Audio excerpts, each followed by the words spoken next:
तो वीडियो के स्टार्टिंग पे हमें क्यूमिंग और डेमोनिक चू को दिखा आता है। वो दोनों एक दूसरे के साइड पे बैठे रहता है। तभी डेमोनिक चू को देखते हैं। वो अपने हाथ पे रहे ब्रोजन मिरर की तरफ देखते हुए मनी मन में कह रहा होता है, पाथ एसेंस शायद होंगवा पे मिल सकता है। मुझे उस जगह पे टेलीपोर्ट होके जाके एक बार ट्राई करना चाहिए। पर तभी डेमोनिक चू के साइड पे हमें क्यूमिंग को दिखा आती है। वो डेमोनिक चू के बहुत सारे बातों को सुनने के बाद थोड़ी कंफ्यूज हो जाती है। फिर वो कंफ्यूजन में डेमोनिक चू को कह रही होती है, होंग हुआ वो जगह कहाँ पे है? ये बातों को सुनने के बाद डेमोनिक चू कह रहा होता है, मुझे क्लियरली नहीं पता, पर मुझे सिर्फ इतना ही पता है कि उस जगह पे ह्यूमन का पोजीशन बहुत ज़्यादा लो है और बहुत सारे रेस ह्यूमन कल्टिवेटर को हंट करता है। डेमोनिक चू की ये बातों को सुनने के बाद क्यूमिंग थोड़ी कंफ्यूज हो जाती है। फिर वो कंफ्यूजन में कह रही होती है, ऐसी भी कोई जगह है, मैंने इसके बारे में पहले क्यों नहीं सुनी? डेमोनिक चू कह रहा होता है, हाँ मैंने भी ये कभी उम्मीद नहीं किया था कि उस जगह पे ह्यूमन का पोजीशन इतना ज़्यादा लो होगा। पर अगर होंगवा पे पाथ एसेंस है तो उस जगह पे जितना भी डेंजरस हो, होली मास्टर को रिपेयर करने के लिए मुझे उस जगह पे जाना ही होगा। डेमोनिक चू की ये बातों को सुनने के बाद क्यूमिंग कह रही होती है, मैं तुम्हारे साथ जाऊंगी, मैं देखना चाहती हूँ वो होंगवा किस तरह का जगह है। डेमोनिक चू कह रहा होता है, ये तो बहुत अच्छी बात है, मैं सोच रहा था कि इस ब्रोजन मिरर के वहां से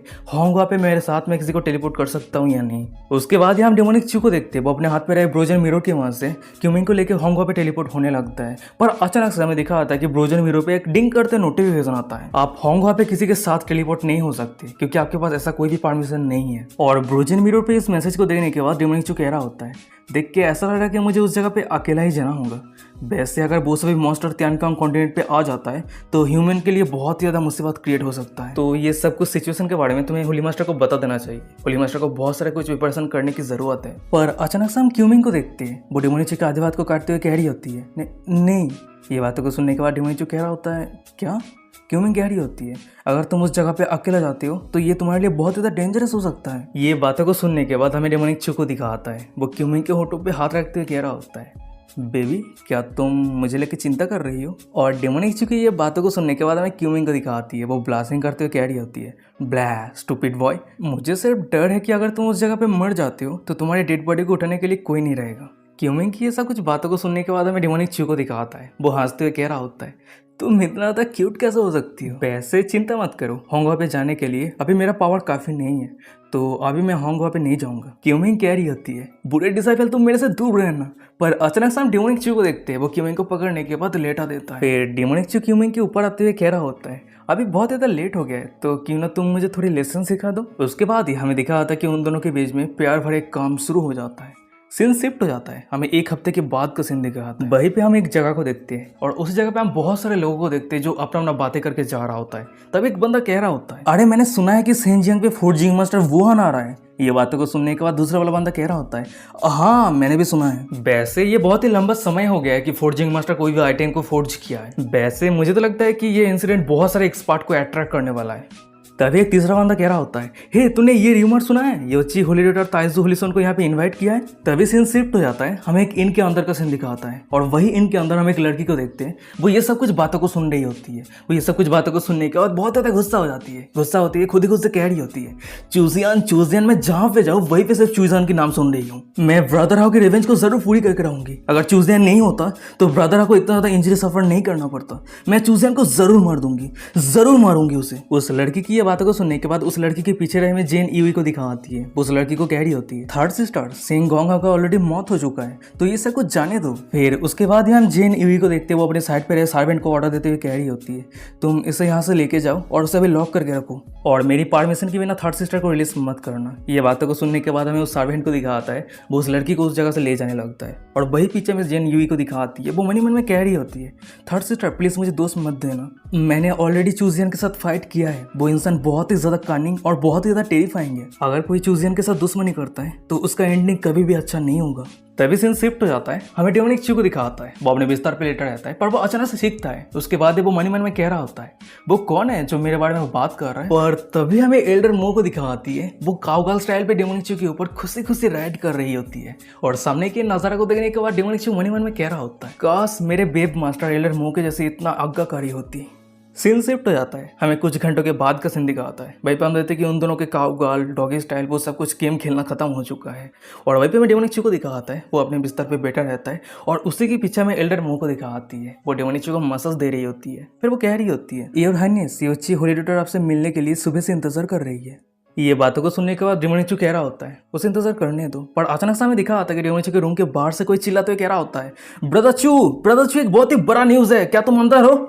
ये आवाज को सुनने के बाद रिमोनिचू साइड पे रहे एल्डरमो को कह रहा होता है, अभी तुम यहाँ से चली जाओ, मैं तुमसे बाद में मिलता हूँ। ये बातों को सुनने के बाद एल्डरमो कह रही होती है, अच्छा ठीक है योर हाइनेस। एल्डर या वहां से जाने के बाद हमें रिमोनिचू को दिखाता है, वो अपने रूम के दरवाजे को ओपन करता है और रूम के दरवाजा ओपन होते ही रूम के अंदर ब्रदर या एंटर करता है और ब्रदर या को यहाँ पे देखने के बाद रिमोनिचू कह रहा होता है, ब्रदर या क्या हुआ है। ये बातों को सुनने के बाद ब्रदर या कह रहा होता है, जैन फैमिली के थर्ड यंग लेडी सेंजियांग सिटी पे आई है और वो यहाँ पे आने के बाद ही अनाउंस कर दिया है कि अगर कोई भी तुम्हें मारने के लिए सक्सेसफुल हो जाता है तो वही इंसान को वो शादी करने के लिए राजी हो जाएगी।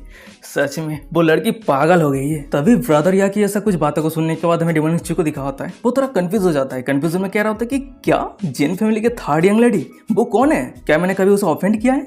ये बातें को सुनने के बाद ब्रदर या कह रहा होता है, क्या तुम्हें सेंग गोंगयांग के बारे में याद है, वो इंसान जैन फैमिली के थर्ड यंग लेडी के चाइल्डहुड फ्रेंड थे। ब्रदर या की सब कुछ बातों को सुनने के बाद हमें रिमोनिचू को दिखाता है, उसे फाइनली सेन गोंगहा के बारे में याद आने लगता है। फिर वो कह रहा होता है, ओहो अब मुझे याद आया, ये तो वही बंदा था ना जो स्वैप करना बहुत ज्यादा पसंद करता था। वैसे ब्रदर या क्या तुम इस सिचुएशन का फायदा उठा के कुछ कमाना चाहते हो। ये बातों को सुनने के बाद ब्रदर या कह रहा होता है, मेरे अच्छे दोस्त से जैसे उम्मीद था, हम दोनों के पास ये सेम आइडिया है। रिमोनिचू कह रहा होता है, तुम जाओ और एक बेटिंग राउंड ओपन करो और सभी को अनाउंस करके बताओ कि सेम कल्टिवेशन रिलम पे फाइट शुरू होने वाला है और मैं किसी का हत्या नहीं करूंगा। ये बातों को सुनने के बाद ब्रदर या कह रहा होता है, तुम तुम्हारे रिलम पे इनविंसिबल हो और अगर कोई तुम्हारे जैसा सेम रिलम पे होने के बाद फाइट करता है तो वो जरूर तुम्हारे सामने हट जाएगा और उसी कारण जितने सारे गेमलर होगा वो कंटिन्यूअसली मुझे जीतने देगा। तभी रिमोनिचू कह रहा होता है, फिर ऐसे इंसान को ढूंढो जो मुझे जानता है, वो मुझे हरा देगा, उसके बाद एंड पे एक बहुत ही ह्यूज अमाउंट अर्न करेंगे। उसके बाद ही रिमोनिचू ब्रदर या के कंधे पे हाथ रखते हुए कह रहा होता है, तो बताओ ब्रदर या क्या मेरे प्लान पे कोई दिक्कत है। ये बातों को सुनने के बाद हमें ब्रदर या को दिखाता है, वो एक सेमलेस फेस बनाते हुए कह रहा होता है, ब्रदर तुम चिंता मत करो, तुम सिर्फ बैठे बैठे पैसा गिनते रहो। वैसे ब्रदर चू क्या तुम्हें पता है अगर जैन फैमिली के थर्ड यंग लेडी को पता चल जाती है कि तुम उसके रिवेंज को यूज करके तुम पैसा कमा रहे हो तो वो लड़की पागल हो जाएगी। सीन शिफ्ट हो जाता है, हमें एक बैम्बो फॉरेस्ट एंड चेरी ब्लूजूम नाम का एक जगह को दिखाता है और उसी जगह पे हमें जैन फैमिली के थर्ड यंग लेडी को दिखाती है। वो बहुत सारे लोगों को इकट्ठा किया होता है और वही लोगों के सामने वो अनाउंस करते हुए कह रही होती है, चूजियन बहुत ज्यादा रूथलेस और मार्सलेस है, हर कोई चाहता है कि वो मर जाए। उस लड़की की ये बातों को सुनने के बाद अचानक से एक बंदा चिल्लाते हुए कह रहा होता है, यंग मिस एकदम सही कह रही है, आज अगर यंग मिस ये अनाउंसमेंट को ना भी करती तब भी मैं चूजियन को चैलेंज करता। उस बंदे की ये बातों को सुनने के बाद जैन फैमिली के थर्ड यंग लेडी कह रही होती है, अगर ऐसी बात है तो बहुत ही बढ़िया, अगर कोई भी चूजियन को मारने के लिए सक्सेसफुल हो जाता है तो मैं मेरी प्रॉमिस को जरूर पूरी करूंगी। फिर उसके बाद ही जैन फैमिली के थर्ड यंग लेडी मनी मन में कह रही होती है, तुम सभी मेरे से टूल हो, मैं तुम सभी को यूज करने के बाद फेंक दूंगी। और तभी उसी जगह पे दूसरी तरफ हमें दो बंदे को और एक लड़की को दिखा आती है, वो तीनों सामने जैन फैमिली के थर्ड यंग लेडी की बातों को सुन रहा होता है। तभी एक बंदा कह रहा होता है, तुम सभी को पता ही है मेरे ब्रदर योची होलीडेटर को कितना ज्यादा एडमायर करता है, पर फिर भी वो ताइजू होलीसन के साथ समय बिता रही है। तो मिस क्यूनिया क्या इस सिचुएशन के बारे में आपको कुछ पता है।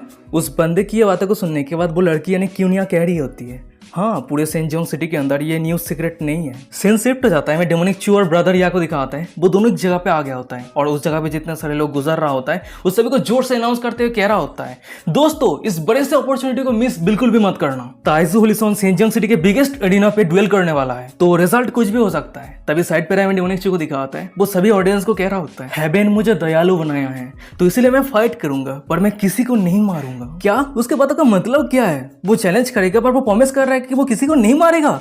ये बातें को सुनने के बाद एक दूसरा वाला बंदा कह रहा होता है, अगर ऐसी बात है तो हम अगर उसे चैलेंज करते तो हमारा कोई लॉस नहीं होगा। सीन शिफ्ट हो जाता है, मैं कुछ घंटों के बाद का सीन दिखाता है, भाई हम सेंजियांग सिटी के बड़े से अरीना को देखते हैं और उसी जगह पे हम बहुत सारे लोगों को देखते हैं जो डेमोनिक के फाइट को देखने के लिए इकट्ठा हुआ जाता है। तभी हम वही दोनों बंदे को और वही लड़की को देखते हैं जो डेमोनिक के फाइट को देखने के लिए अरीना के अंदर एंटर करने लगता है, पर अचानक से एक लड़की को दिखा आती है, वो उन तीनों को रोक लिया होता है। फिर वो कह रही होती है, सर अगर आप नॉर्मल रूम पे एंटर करके बैटल को देखना चाहते हैं तो उस रूम के लिए आपको 100 अपर ग्रेड स्पीचियल स्टोन देना होगा और अगर आप लाक्सरी रूम पे एंटर करना चाहते हैं तो आपको 1000 डिवाइन स्टोन देना होगा। उस लड़की की ये बातों को सुनने के बाद भाई भी दोनों बंदे तो बहुत ही ज्यादा शॉक हो जाता है। तभी एक बंदा कह रहा था कि क्या बैटल देखने के लिए टिकट बाय करने की जरूरत है। तभी काउंटर पे रहे वो लड़की कह रही होती है, सर आप कौन सा परचेस करना चाहते हैं, लाक्सरी या फिर नॉर्मल। ये बातों को सुनने के बाद एक बंदा कह रहा होता है, मैं लाक्सरी रूम परचेस करना चाहता हूँ। सीन शिफ्ट हो जाता है, हमें कुछ मिनट के बाद का सीन दिखाता है, भाई हम दोनों बंदे और वही लड़की को दिखा आती है, वो तीनों मिलकर लक्सरी रूम को परचेस कर लिया होता है बैटल को देखने के लिए और वो तीनों उसी रूम के अंदर आ गया होता है। तभी उन दोनों बंदों के साइड पर हमें वही लड़की क्यूनिया को दिखाती है, वो सामने देखते हुए कह रही होती है,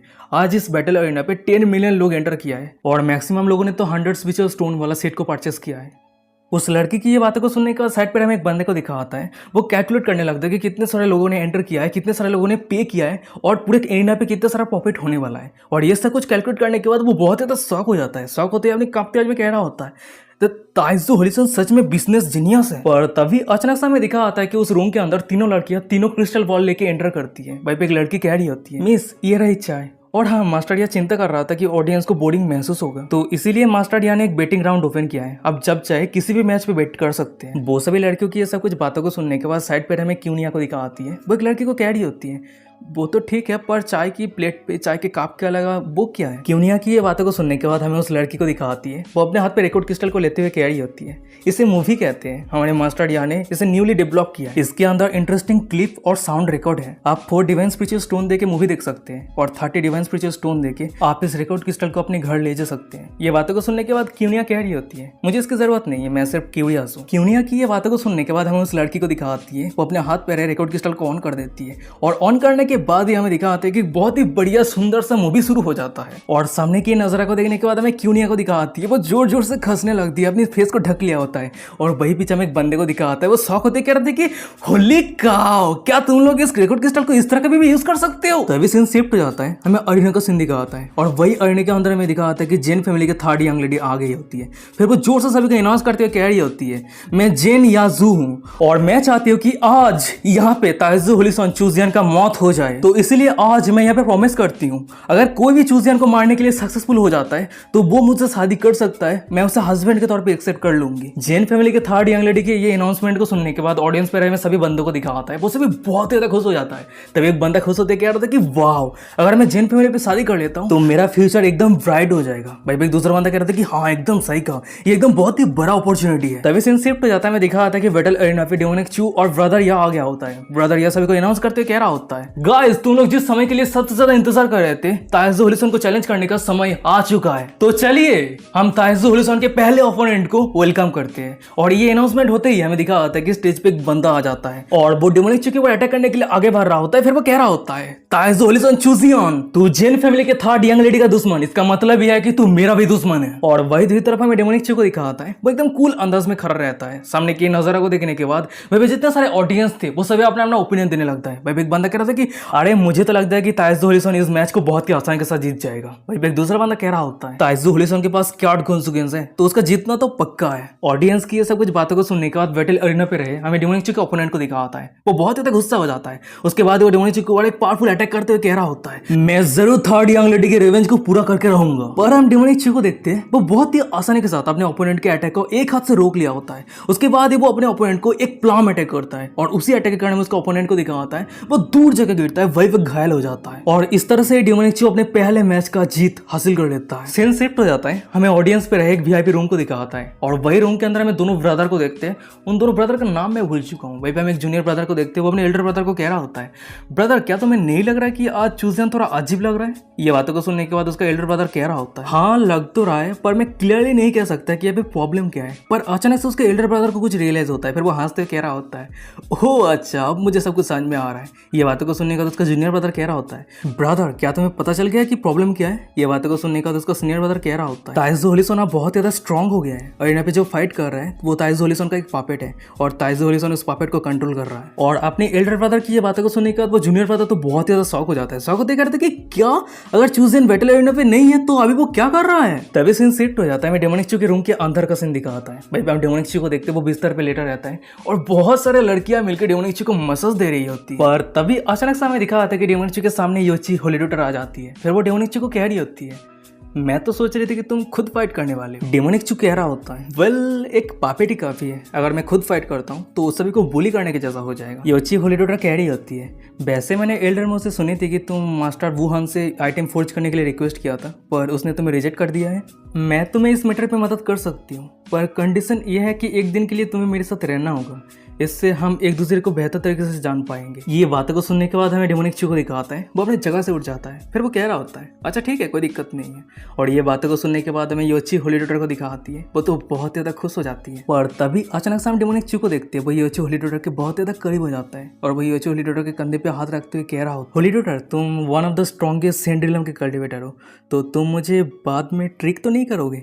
ये बातों को सुनने के बाद मैं योची होली डॉटर को दिखाती है। वो डेमोनिक को इतना ज्यादा करीब देखने के बाद और डेमोनिक की ये बातों को सुनने के बाद वो ब्लास्टिंग करते हुए और एक सीरियस फेस बनाते हुए कह रही होती है, होलीसन प्लीज आप इस तरह की बातें कह के आप मेरे साथ इस तरह के मजाक नहीं कर सकते। सीन शिफ्ट हो जाता है, हमें बैटल अरेना को दिखाता है और वही अरेना के ऊपर रहे हमें डेमोनिक के पापेट को दिखाता है। वो कंटिन्यूअसली हर एक मैच को जीत रहा होता है और ये देखने के बाद हमें ब्रदर या को दिखाता है। वो सभी को अनाउंस करते कह रहा होता है ताइज़ो होलीसन से जैसा उम्मीद था, वो सच में बहुत ही ज्यादा अमेजिंग है। फिर उसके बाद ही ब्रदर या एक छोटा सा स्माइल करते हुए मन में कह रहा होता है, अब एक हार्वेस्ट करने का समय आ चुका है। फिर उसके बाद ही ब्रदर या डेमोनिक के लिए एक दूसरे ओपोनेंट को स्टेज पे लेके आ गया होता है। फिर बस सभी को अनाउंस करते कह रहा होता है अब ताइज़ो होलीसन की जो नेक्स्ट ओपोनेंट होने वाला है वो है दोंगदू। तभी हम ब्रदर या को देखते हैं, वो डेमोनिक को टेलीपैथी की मदद से कह रहा होता है, ब्रदर चू मेरा सबऑर्डिनेट आ चुका है। वो पॉइजन को लेकर कल्टिवेट करता है और इसी कारण उसका पूरा फेस और नेक पॉइजन से भरा हुआ है। ये बातों को सुनने के बाद डेमोनिक रिप्ले करते हुए टेलीपैथी की मदद से ब्रदर या को कह रहा होता है, ब्रदर या आप जैन फैमिली के थर्ड यंग लेडी के लिए एकदम परफेक्ट मैन को ढूंढा है। डेमोनिक की ये बातों को सुनने के बाद हमें ब्रदर या को दिखाता है, वो एक छोटा सा स्माइल करता है। उसके बाद वो टेलीपैथी की मदद से रिप्ले करते हुए डेमोनिक को कह रहा होता है, जैन फैमिली के साथ मेरे सबऑर्डिनेट का बहुत ही ज्यादा दुश्मनी है और वो जैन फैमिली के थर्ड यंग लेडी को बहुत ही ज्यादा नफरत करता है। और अगर जैन फैमिली के थर्ड यंग लेडी मेरे सबऑर्डिनेट को शादी करती है तो जैन फैमिली के थर्ड यंग लेडी की पूरी जिंदगी बर्बाद हो जाएगी। वो आगे मौत से भी दर्दनाक दर्द सहन करने वाली है। और ब्रदर या की ये बातों को सुनने के बाद डेमोनिक रिप्लाई करते हुए कह रहा होता है, इससे हमें क्या लेना देना, हमें सिर्फ पैसा कमाने से मतलब है। ये बातों को सुनने के बाद ब्रदर या कह रहा होता है, हाँ ब्रदर चुन ने एकदम सही कहा है, हमें सिर्फ पैसे से मतलब है। पर तभी सीन शिफ्ट हो जाता है, मैं दूसरी तरफ सभी ऑडियंस को दिखाता है जो बैटल अरेना पे डेमोनिक के ओपोनेंट को देखने के बाद वो सभी अपना ओपिनियन देने लगता है। वहीं पे एक बंदा कह रहा था कि वो बंदा कौन है, वो तो बहुत ज्यादा अगली है। ये बातों को सुनने के बाद दूसरा वाला बंदा कह रहा होता है कि कौन परवाह करता है, मुझे तो नहीं लगता कि वो होलीसन को हरा सकता है। तभी एक तीसरा बंदा कह रहा होता है, मैं तो पूरा पैसा होलीसन के ऊपर लगाने वाला हूँ। सीन शिफ्ट हो जाता है, मैं बैटल अरेना को दिखाता है। वहीं पे हम देखते हैं कि डेमोनिक और उसके ओपोनेंट के बीच में फाइट शुरू हो गया होता है। अचानक से हम डेमोनिक के ओपोनेंट को देखते हैं, वो डेमोनिक के ऊपर कुछ पॉइजन गैस फेंक दिया होता है और हमें डेमोनिक के पापेट को देखते हैं, वो सभी पॉइजन गैस को रेसिस्ट करते हैं, उस बंदे को अटैक करने के लिए आगे बढ़ रहा होता है। उसके बाद हमें दिखाता है कि अचानक से बैटल अरेना पे एक बहुत जोर से ब्लास्ट होता है। उस जगह से जब धूल हटता है हमें दिखा आता है कि डेमोनिक के पापेट पे जो फ्लैश था वो सब कुछ चल जाता है और सभी के सामने डेमोनिक का पापेट रिवील हो जाता है। और सामने के नजारे को देखने के बाद हमें दूसरी तरफ सभी ऑडियंस को दिखाता है, वो सभी बहुत ही ज्यादा शॉक हो जाता है। एक बंदा शॉक होते कह रहा था कि क्या पापेट, वही पे दूसरा बंदा कह रहा होता है इतने लंबे समय से ताइज़ो होलीसन के पापेट फाइट कर रहा था। और वही दूसरी तरफ बैटल अरेना के ऊपर रहे में ब्रदर या को दिखाता है, वो नाटक करते हुए सभी को अनाउंस करते कह रहा होता है ये क्या हो रहा है, ये कैसे हो गया, वो खुद फाइट क्यों नहीं किया है। और वही दूसरी तरफ हमें ऑडियंस पे रहे एक वीआईपी रूम को दिखाता है और वही वीआईपी रूम के अंदर रहे हमें जिन फैमिली के थर्ड यंग लेडी और जिन वायु को दिखाती है। वो दोनों भी सामने के नजरा को देख रही होती है, वो दोनों भी बहुत ज्यादा कंफ्यूजन में रहती है। पर तभी अचानक से हमें दिखा आता है कि बैटल अरेना पे असली डेमोनिक का एंट्री होता है और असली डेमोनिक को बैटल अरेना पे देखने के बाद भाई भी जितने सारे ऑडियंस थे वो सभी अपने अपना ओपिनियन देने लगता है। भाई पे एक बंदा कह रहा था कि तो यही ताइज़ो होलीसन है, उसका कितना पावरफुल ओरा है। भाई पे एक दूसरा बंदा कह रहा होता है नहीं कुछ गलत लग रहा है, देख के ऐसा लग रहा है कि वो अपने स्ट्रेंथ को कंट्रोल नहीं कर पा रहा है। भाई पे एक तीसरा बंदा कह रहा होता है कि उसके पैरों के नीचे जो फ्लोर है वो मिस्टिक स्टील से बना हुआ है, उसे तोड़ना इतना भी आसान नहीं है, पर होलीसन ने बहुत ही आसानी के साथ तोड़ दिया है। तभी बैटल अरेना पे रहे हमें डेमोनिक को दिखाता है, वो सभी को अनाउंस करते कह रहा होता है आप सभी देख ही सकते हैं मेरे स्क्वाड कॉन्सिक्वेंस ट्रायल पास करने के बाद मैं क्लोज कल्टिवेशन पे था और रीजन बहुत ही ज्यादा सिंपल है क्योंकि मैं मेरे स्ट्रेंथ को पूरी तरीके से कंट्रोल नहीं कर पाया हूं। तभी डेमोनिक की ये बातों को सुनने के बाद ऑडियंस पर एक बंदा कह रहा होता है होलीसन चिंता कर रहा था कि वो अपने स्ट्रेंथ को कंट्रोल नहीं कर पाएगा और वो गलती से अपने ओपोनेंट को मार देगा, इसलिए वो फाइट करने के लिए एक पापेट को भेजा था। यहाँ तक कि उसने ये भी परवाह नहीं किया था कि वो हार भी सकता है। और उस बंदे की ये बातों को सुनने के बाद ऑडियंस पे और भी बहुत सारे लोग एक साथ कहने लगता है होलीसन बहुत ज्यादा हिम्मत वाला है, होलीसन बहुत ज्यादा हिम्मत वाला है। पर अचानक से हम एक बंदे को देखते वो डेमोनिक को कह रहा होता है होलीसन क्या मैं जान सकता हूँ कि आप इस मैच को किस तरह से एंड करेंगे। डेमोनिक कह रहा होता है मैं मेरे पपेट पे मेरा 50% स्ट्रेंथ को यूज किया था और दोंगदू ने मेरे पपेट को हरा के अपने स्ट्रेंथ को प्रूव किया है। वैसे मैं ये कहना चाहता हूँ कि मेरे साथ जैन फैमिली के थर्ड यंग मिस की एक बहुत ही बड़ी मिसअंडरस्टैंडिंग है, यहाँ तक कि मेरे स्क्वाड कॉन्सिक्वेंस ट्रायल पे जैन फैमिली ने मुझे मदद किया था। तो जैन फैमिली के फेवर को रिप्ले करने के लिए पर चाहे जो भी हो मैं हार चुका हूँ, दोंगदुआ जीत चुका है। डेमोनिक की ये बातों को सुनने के बाद डेमोनिक के साइड पर हमें दोंगदुआ को दिखाता है। वो डेमोनिक की ये एक्टिंग को देखने के बाद बहुत ज्यादा शौक हो जाता है, शौक होते मन में कह रहा था कि होली काव उसकी एक्टिंग तो बहुत ज्यादा खतरनाक है। तभी सीन शिफ्ट हो जाता है, हमें ऑडियंस पे रहे बहुत सारे लड़कियों को दिखाती है। वो डेमोनिक की ये सब कुछ बातों को सुनने के बाद डेमोनिक की दीवानी हो गई होती है। भाई पे एक लड़की ब्लास्टिंग करते हुए कह रही होती है सच में ताइज़ो होलीसन एक बहुत ही अच्छे इंसान है, वो अपनी दुश्मनी को दूर रख के अपनी ग्रेटिट्यूड को अदा करना चाहता है। वहीं पे एक दूसरी लड़की कह रही होती है होलीसन आप ये फेवर को रिप्ले करने के लिए आपको ये सब कुछ करने की जरूरत नहीं है। ये सब कुछ बातों को सुनने के बाद बैटल अरेना पे में डेमोनिक को दिखाता है, वो एक ऑस्कर अवार्ड एक्टिंग करते हुए कह रहा होता है थर्ड यंग लेडी मैं उम्मीद करता हूँ कि आप मेरे ऊपर जो दुश्मनी रखते हैं इस दुश्मनी को जाने देंगे। मैं सच में आपका फ्रेंड बनना चाहता हूँ और ज्यादा कुछ भी नहीं। डेमोनिक चू की ये बातों को सुनने के बाद साइड पर में ब्रदर या को दिखा होता है। वो भी ऑस्कर अवार्ड एक्टिंग करते हुए कह रहा होता है, अरे रुक जॉनी, ऐसे कैसे हो सकता है? फाइनल बैटल पे इतने सारे लोगों ने बैटिंग किया है, उससे हम किस तरह से काउंट करेंगे? ऐसे हम नहीं जाने दे सकते, है ना? तभी ऑडियंस पे एक बंदा कह रहा होता है, अगर इस मैच पे ताइस जोरिसन हार जाता है तो मेरा 70,000 स्पीचेस स्टोन में हार जाऊंगा। भाई एक दूसरा बंदा कह रहा होता है कि नहीं, मैं चाहता हूँ कि मास्टर या हमारे जितने सारे पैसा को बैटिंग किया है वो रिफंड कर दे। तभी सीन शिफ्ट हो जाता है। मैं जेन फैमिली के थर्ड यंग लेडी और जेन भाई को दिखाती है। वो दोनों ही सामने के नजारा को देखने के बाद, डेमोनिक चू की ये सब कुछ प्लान को देखने के बाद बहुत ज्यादा गुस्सा हो जाती है। वहीं पे थर्ड यंग लेडी दांत पीसते चिल्लाते हुए कह रही होती है, वो सिर्फ ना ही मुझे यूज करके पैसा कमाया है, या तक कि वो मेरे नाम को भी बदनाम कर दिया है। और वही साइड पर जेन भाई भी चिल्लाते हुए कह रही होती है, ये चूजियन इतना ज्यादा सेमलेस डिस्केपेबल कैसे हो सकता है? जब होलिसन हार चुका है, अपना हार मान लिया है, तो क्या जेन फैमिली के थर्ड यंग लेडी अपने प्रॉमिस को पूरा करेगी? दोंगदू की ये बातों को सुनने के बाद में जेन फैमिली के थर्ड यंग लेडी को दिखाती है। वो चिल्लाते हुए कह रही हो, क्या तुम्हें सच में लगता है कि मैं नहीं जानती कि तुम चूजियन के साथ मिलकर काम कर रहे हो, या फिर तुम्हें लगता है कि यहाँ पे हर कोई बुद्धू है? जेन फैमिली के थर्ड यंग लेडी की ये बातों को सुनने के बाद हमें ऑडियंस पे रहे बहुत सारे लड़कियों को दिखाती है जो चूजियन के साइड लेते हुए कह रही होती है, हमारे होलिसन जेन फैमिली के साथ दुश्मनी को जाने देने के लिए वो जानबूझ के इस मैच को हरा है। यहाँ तक कि बाद में लोग उसे लेकर किस तरह की बातें करेगा, हंसेगा, उसका भी परवाह नहीं किया है। वहीं पे एक बंदा चिल्लाते हुए कह रहा होता है, मिस जेन आपको ज्यादा ही आगे जा रहे हैं, आप लापरवाही के साथ हमारे होलिसन को बदनाम करने का कोशिश कर रहे हैं। पर अचानक से मैं जेन फैमिली के थर्ड यंग लेडी के साइड पे रहे जेन भाई को दिखाती है। वो सिचुएशन को संभालते हुए सभी को अनाउंस करते हुए कह रही होती है, हमें माफ कर देना जेन याजू, गलती से कुछ कह दिया है। हमारे जेन फैमिली ने जो प्रॉमिस किया है उस प्रॉमिस से कभी भी पीछे नहीं हटेगा। तो मिस्टर दोंगदू, अगर आप हमारे जेन फैमिली पे शादी करना चाहते हैं तो उस मैरिज को लेकर डिस्कस करने के लिए आप जरूर एक बार जेन फैमिली के टेरिटोरी पे आना। जेन भाई की ये सब कुछ बातों को सुनने के बाद हमें थर्ड यंग लेडी को दिखाती है। वो तो बहुत ज्यादा शॉक हो जाती है। शॉक होते कह रही थी कि सिस्टर आप ये क्या कह रही है? जेन भाई भी धीमी शब्द में थर्ड यंग लेडी को कह रही होती है, अगर हम इस तरह से कंटिन्यू करते रहते हैं तो हम सभी के सामने मजाक बन जाएंगे। हमें वापस लौट के फिर से प्लान बनाने की जरूरत है। और बात रही दोंगदू की, अगर वो हमारे जेन फैमिली पे आने का हिम्मत करता है तो वो जिंदा कभी भी लौट के नहीं जा पाएगा। तभी हमें दूसरी तरफ बैटल एरिना के ऊपर रहे दोंगदू को दिखाता है। वो हंसते कह रहा होता है, अगर ऐसे है तो ये तो बहुत अच्छी बात है, प्लीज कुछ समय इंतजार कीजिए, मैं एक गिफ्ट लेके आता हूँ। तभी सीन शिफ्ट हो जाता है। हमें डेमोनिक चू के रूम के अंदर का सीन दिखाता है। वहीं पे हम होली ट्यूटर और डेमोनिक चू को देखते हैं। वो दोनों बैठा रहता है और वही डेमोनिक चू के पीछे में एल्डर मो को दिखाती है।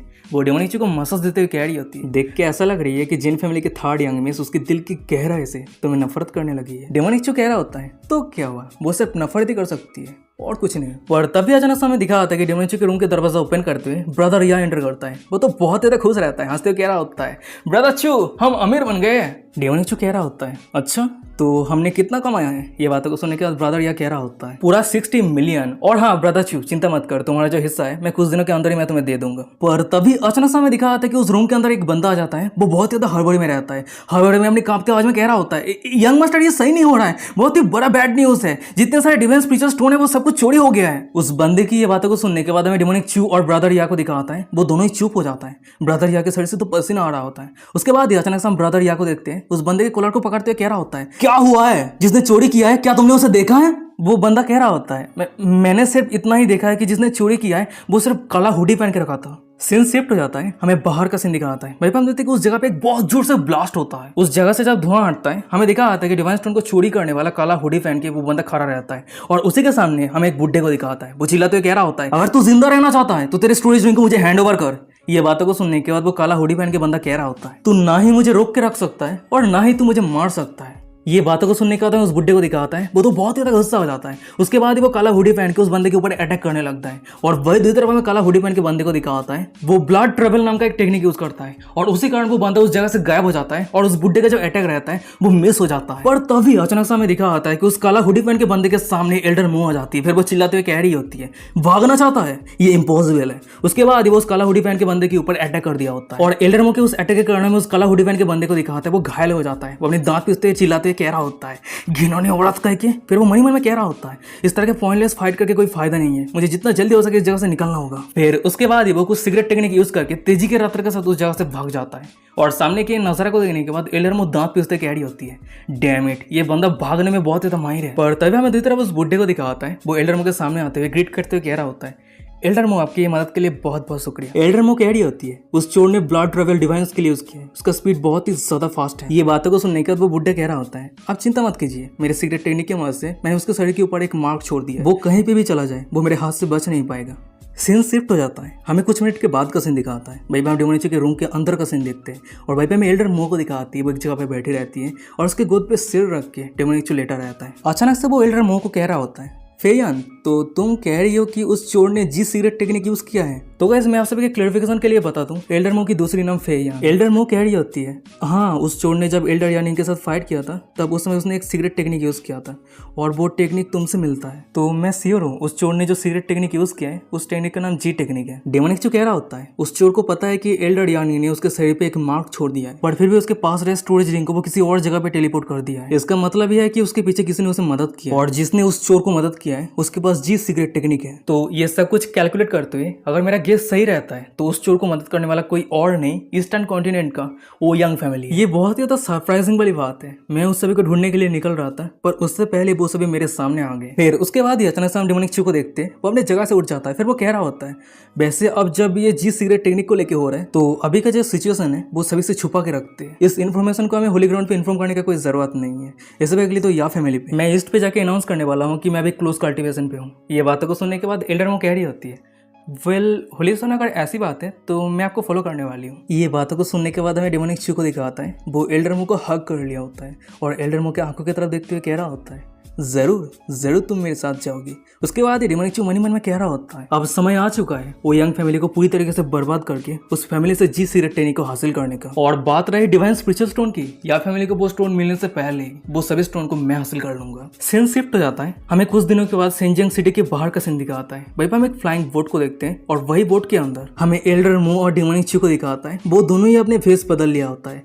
तभी हमें एल्डर मो को दिखाती है, वो अपने साइड पर रहे डेमोनिक चू को कह रही होती है, अगर हम यही स्पीड पे चलते हैं तो ईस्टर्न कॉन्टिनेंट पे पहुंचने के लिए हमें 1 हफ्ता लग जाएगा। ये बातें को सुनने का डेमोनिक चू कह रहा होता है, वेल वो यंग फैमिली का इन्वेस्टिगेशन कैसा चल रहा है? एल्डर मो की आइडिया होती है वो यंग फैमिली पे 2 लेजर सेंट है और वो दोनों ही काफिल है। अगर मैं सही से गेस करूँ तो वो यंग फैमिली ने इतना सारा कुछ रिस्क लेके इतने सारे डिवाइन स्पिरिचुअल स्टोन को चोरी इसलिए किया है क्योंकि वो यंग फैमिली पे कोई है जो ग्रेट सेंट रियल्म पे ब्रेक थ्रू करने वाला है। ये बातों को सुनने के बाद डेमोनिक चू कह रहा होता है, ओ तो वो मेरे पैसा को चोरी करके ब्रेक थ्रू करने वाला है, उसका एंडिंग अच्छा नहीं होने वाला है। ये बातों को सुनने के बाद एल्डर मो की आइडिया होती है, होली सोन आप आगे क्या करने वाले हैं? डेमोनिक चू कह रहा होता है, जब हम होली ग्राउंड के नाम को यूज करके एक्ट नहीं कर सकते तो मैं मेरे मरे हुए सेकंड जूनियर सिस्टर के नाम को यूज करके ऐड करने वाला हूँ। ये बातों को सुनने के बाद एल्डर मो कह रही थी कि क्या सेकंड जूनियर सिस्टर, वो कौन है? डेमोनिक चू कह रहा होता कि ओ नहीं वो तो मेल है, सेकंड जूनियर सिस्टर नहीं, second junior brother. Scene shift हो जाता है, हमें कुछ मिनट के बाद का सीन दिखाता है। वहीं पे हम डेमोनिक चू और एल्डर मो को देखते हैं, वो दोनों अपने रूम के अंदर आ गया होता है। वहीं पे हमें डेमोनिक चू को दिखाता है, वो धीरे धीरे एल्डर मो के कपड़े को खोल रहा होता है और एल्डर मो के कपड़े को उतरने के बाद ही एल्डर मो को डॉगी स्टाइल पे बैठा दिया होता है और वो अपना काम शुरू कर देता है। सीन शिफ्ट हो जाता है, हमें कुछ दिनों के बाद का सीन दिखाता है। भाई हम डेमोनिक चू और एल्डर मो को देखते हैं, वो दोनों ही नॉर्थन टेरिटरी पे आ गया होता है। वो दोनों पैदल चलते चलते एक बाजार पे आ गया होता है। अचानक से वो दोनों एक दुकान के सामने आके रुकता है और भाई हमें एल्डर मो को दिखाती है, वो दुकान से एक ब्रेसलेट को उठाते हुए डेमोनिक चू को दिखाते हुए कह रही होती है, हस्बैंड ये ब्रेसलेट कैसी लग रही है? ये बातों को सुनने के बाद डेमोनिक चू कह रहा होता है, मेरे वाइफ अगर तुम्हें ये पसंद है तो तुम इसे खरीद लो। पर तभी अचानक से हमें दिखा आता है कि डेमोनिक चू के पीछे एक छोटी सी बच्ची की धक्का लग जाती है। फिर उसके बाद वो छोटी सी लड़की कुछ ना कह के सीधा उस जगह से जाने लगती है। पर अचानक से हमें डेमोनिक चू को दिखा आता है, वो उस छोटी सी लड़की का हाथ को पकड़ लिया होता है। फिर वो उस छोटी सी लड़की को कह रहा होता है, लिटिल गर्ल तुम अभी बहुत ज्यादा यंग हो पर चोरी करने का स्किल तुम्हारी बहुत ही बढ़िया है। ये बातों को सुनने के बाद हमें छोटी सी लड़की को दिखा आती है, वो बहुत ज्यादा डरी हुई रहती है, अपने कांपते आवाज में कह रही होती है, मुझे माफ कर देना, मुझे माफ कर देना, मैं ये नहीं करना चाहती थी। पर तभी अचानक से हमें डेमोनिक चू को दिखा आता है, उसके सामने छोटी सी लड़की के फेस को देखने के बाद उसे कुछ रियलाइज होता है। फिर वो मन में कह रहा था कि ये बहुत ज्यादा अजीब बात है, इस छोटी सी लड़की को मैंने पहले कभी नहीं देखा है, पर इस छोटी सी लड़की के फेस को देख के मुझे ऐसा क्यों महसूस हो रहा है कि मैं इस लड़की को जानता हूँ, मैंने पहले कभी देखा है। फिर उसके बाद हम डेमोनिक चू को देखते हैं, वो उस छोटी सी लड़की के माथे के ऊपर हाथ रखते हुए कह रहा होता है, लिटिल गर्ल डरो मत, मैं तुम्हें हर्ट नहीं करूंगा, वैसे तुम्हारी नाम क्या है? डेमोनिक चू की ये बातों को सुनने के बाद वो छोटी सी लड़की डरते हुए कह रही होती है कि क्यूनिया मिस्टर, मेरी नाम क्यूनिया है। और ये नाम को सुनने के बाद ही डेमोनिक चू थोड़ा शॉक हो जाता है। फिर वो मन में कह रहा होता है, अब मुझे सब कुछ समझ में आ रहा है, ये छोटी सी लड़की मुझे इतना फैमिलियर क्यों लग रहा है, मैं किसी को जानता हूँ, ये छोटी सी लड़की उसी का ही डॉटर है। फिर उसके बाद अचानक से हम डेमोनिक चू को देखते हैं, उसे पास्ट लाइफ की बातों को याद आने लगता है। वो याद करते हुए मन में कह रहा होता है, मेरे पास्ट लाइफ पे मैं जब कमजोर था और मेरे फ्रेंड लेकिन होंगिया जब घायल हो गई थी तब उस समय हम क्यून फैमिली के एक ओल्ड मैन से मिले थे। मुझे जहाँ तक पता है पास्ट पे क्यून फैमिली पूरे सेंजियांग सिटी पे एक ग्रेट फैमिली था, पर गलती से क्यून फैमिली ने किसी को ऑफेंड कर दिया था और उस दुश्मन ने पूरे क्यून फैमिली को पूरी तरीके से बर्बाद कर दिया था। पर किस्मत से उस इंसिडेंट से क्यून फैमिली के सिर्फ 3 लोग ही बचकर निकल पाए थे। पर अनफॉर्चुनेटली क्यून फैमिली के वो दुश्मन क्यून फैमिली के वो तीनों मेंबर को कंटिन्यूअसली ढूंढ रहे थे। वैसे क्यून फैमिली के वो तीनों मेंबर में से वही एक बंदा था जो मेरा दोस्त बन गया था। वो बंदा अपने दुश्मन के हाथ से अपने क्यून फैमिली के दोनों मेंबर को, उसके साथ ही साथ मुझे और मेरे दोस्त को बचाने के लिए खुद को सैक्रिफाइस कर दिया था। फिर कुछ सालों के बाद जब मैं थोड़ा बहुत पावरफुल बन गया था तब उस समय मैंने क्यून फैमिली के रिवेंज को पूरा किया था। तब उस समय मुझे पता चला था कि क्यून फैमिली के वो दोस्त जो हम सभी के लिए सैक्रिफाइस किया था उसका एक डॉटर है, और ये इन्फॉर्मेशन मुझे पता चलने के बाद मैंने उसके डॉटर को हर जगह पे ढूंढा पर ढूंढ नहीं पाया। और मैंने ये कभी उम्मीद नहीं कर पाया था कि उसके डॉटर को मैं इस जगह पे ढूंढ पाऊंगा। गाइस यहाँ पे एक कंफ्यूजन सिचुएशन है, यहाँ पे मेरे लिए भी कंफ्यूजिंग है क्योंकि यहाँ पे शायद हो सकता है कि कहानी पे कोई दिक्कत है या फिर ट्रांसलेटर ने कोई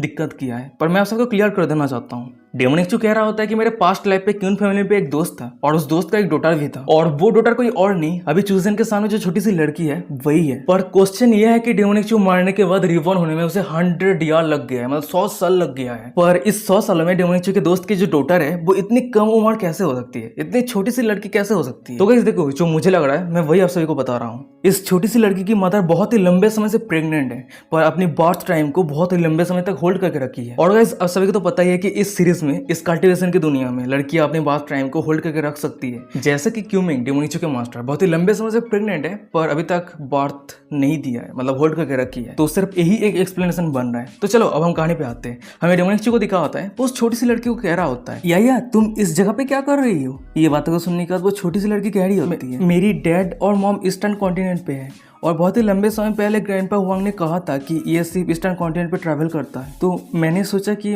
मैं मेरी पेरेंट्स को ढूंढ पाऊंगी। उस छोटी सी लड़की की ये सब कुछ बातों को सुनने के बाद हमें डेमोनिक चू को दिखा होता है वो थोड़ा सैड हो जाता है। फिर वो मन में कह रहा होता है, मुझे लगता है कि अभी इस छोटी सी लड़की को उसके पेरेंट्स के बारे में बताना सही नहीं रहेगा। फिर उसके बाद ही हम डेमोनिक चू को देखते हैं वो उस छोटी सी लड़की के माथे के ऊपर प्यार से हाथ रखते हुए कह रहा होता है, लिटिल गर्ल मुझे फॉलो करो, मैं तुम्हें कल्टिवेशन सिखाऊंगा। जब तुम एक बार कल्टिवेटर बन जाओगे और स्ट्रांग हो जाओगे तब तुम खुद ही तुम्हारी फ्रेंड को ढूंढ पाओगे। जब तक मैं जिंदा हूं तब तक मैं तुम्हें भूखा नहीं रहने दूंगा और ना ही तुम्हें कोई bully करेगा। डेमोनिक चू की ये सब कुछ बातों को सुनने के बाद वो छोटी सी लड़की कह रही होती है कि क्या आप अंकल चूजियन है? और ये बातों को सुनने के बाद हमें डेमोनिक चू को दिखाता है वो थोड़ा शॉक हो जाता है। वो छोटी सी लड़की फिर से कह रही होती है, मेरी फादर जाने से पहले मुझे कहा था मुझे ढूंढने के लिए और मुझे टेक केयर करने के लिए कोई आएगा, और अगर उस सभी के पास कोई भी एविल इंटेंशन नहीं है तो वो सभी जरूर अंकल चूजियन और आंट होंगिया है। उस छोटी सी लड़की की ये सब कुछ बातों को सुनने के बाद हमें डेमोनिक चू को दिखाता है उस छोटी सी लड़की को चुप कराते हुए कह रहा होता है, धीमे धीमे वही मैं हूँ, मेरा नाम चूजियन है। तुम्हारी डैड क्यून कियानजुन और तुम्हारी मॉम चेन मुया और तुम्हारी ग्रैंडफादर क्यून मू, वो तीनों ही मेरा फ्रेंड है।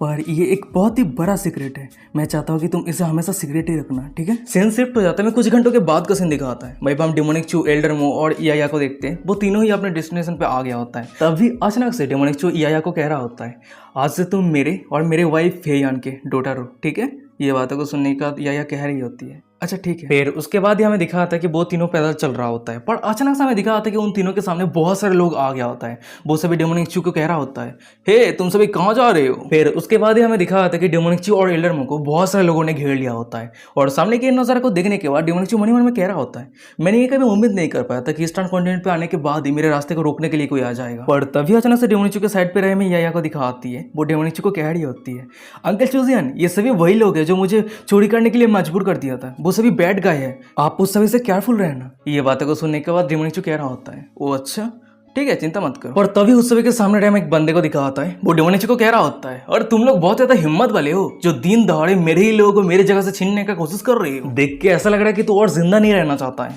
तभी दूसरी तरफ हमें एल्डर मो को दिखा आती है। वो टेलीपैथी की मदद से डेमोनिक चू को कह रही होती है, होलिसन क्या अब हमें एक्ट करना चाहिए? ये बातों को सुनने के बाद डेमोनिक चू रिप्लाई करते हुए कह रहा होता है, हाँ जितना जल्दी हो सके इस मैटर को यहीं पे खत्म कर दो। ये बातों को सुनने के बाद एल्डर मो कह रही होती है, अच्छा ठीक है। उसके बाद वो तेजी के रफ्तार के साथ अपने ओपोनेंट के साथ फाइट करने के लिए आगे बढ़ रही होती है। फिर वो कह रही होती है होती है, यहाँ पे तुम सभी का गलती है जो हमारे रास्ते को ब्लॉक किया है। फिर एल्डर मो उस सभी के ऊपर एक ही अटैक करती है और वही एक ही अटैक के कारण पे जितने सारे लोग थे वो सभी वही पे खत्म हो जाता है। और ये सब कुछ खत्म होने के बाद ही डेमोनिक चू कह रहा होता है हम लंबे समय तक यहाँ पे नहीं रह सकते, चलो यहाँ से चलते हैं। उसके बाद ही डेमोनिक चू और बाकी सब उस जगह से टेलीपोर्ट हो जाता है। सीन शिफ्ट हो जाता है, हम ईस्टर्न कॉन्टिनेंट के होंगडोंग नाम के एक सिटी को दिखाता है और उसी जगह पे डेमोनिक चू और बाकी सभी टेलीपोर्ट होकर आ गया होता है। डेमोनिक चू सामने देखते हुए कह रहा होता है होंगडोंग सिटी, तो हम फाइनली ओयांग फैमिली के ओल्ड नेस्ट पे आ गए हैं। सीन शिफ्ट हो जाता है, हमें कुछ मिनट के बाद का सीन दिखाता है। भाई हम डेमोनिक चू और बाकी सभी को देखते हैं जो रहने के लिए एक इन के अंदर आ गया होता है। तभी हम डेमोनिक चू को देखते हैं, वो अपने साइड पे रहे एल्डरमो को कह रहा होता है फेयान ओयांग फैमिली के यंगर जनरेशन पे मोस्ट टैलेंटेड डिसाइपल कौन है। ये बातों को सुनने के बाद एल्डरमो कह रही होती है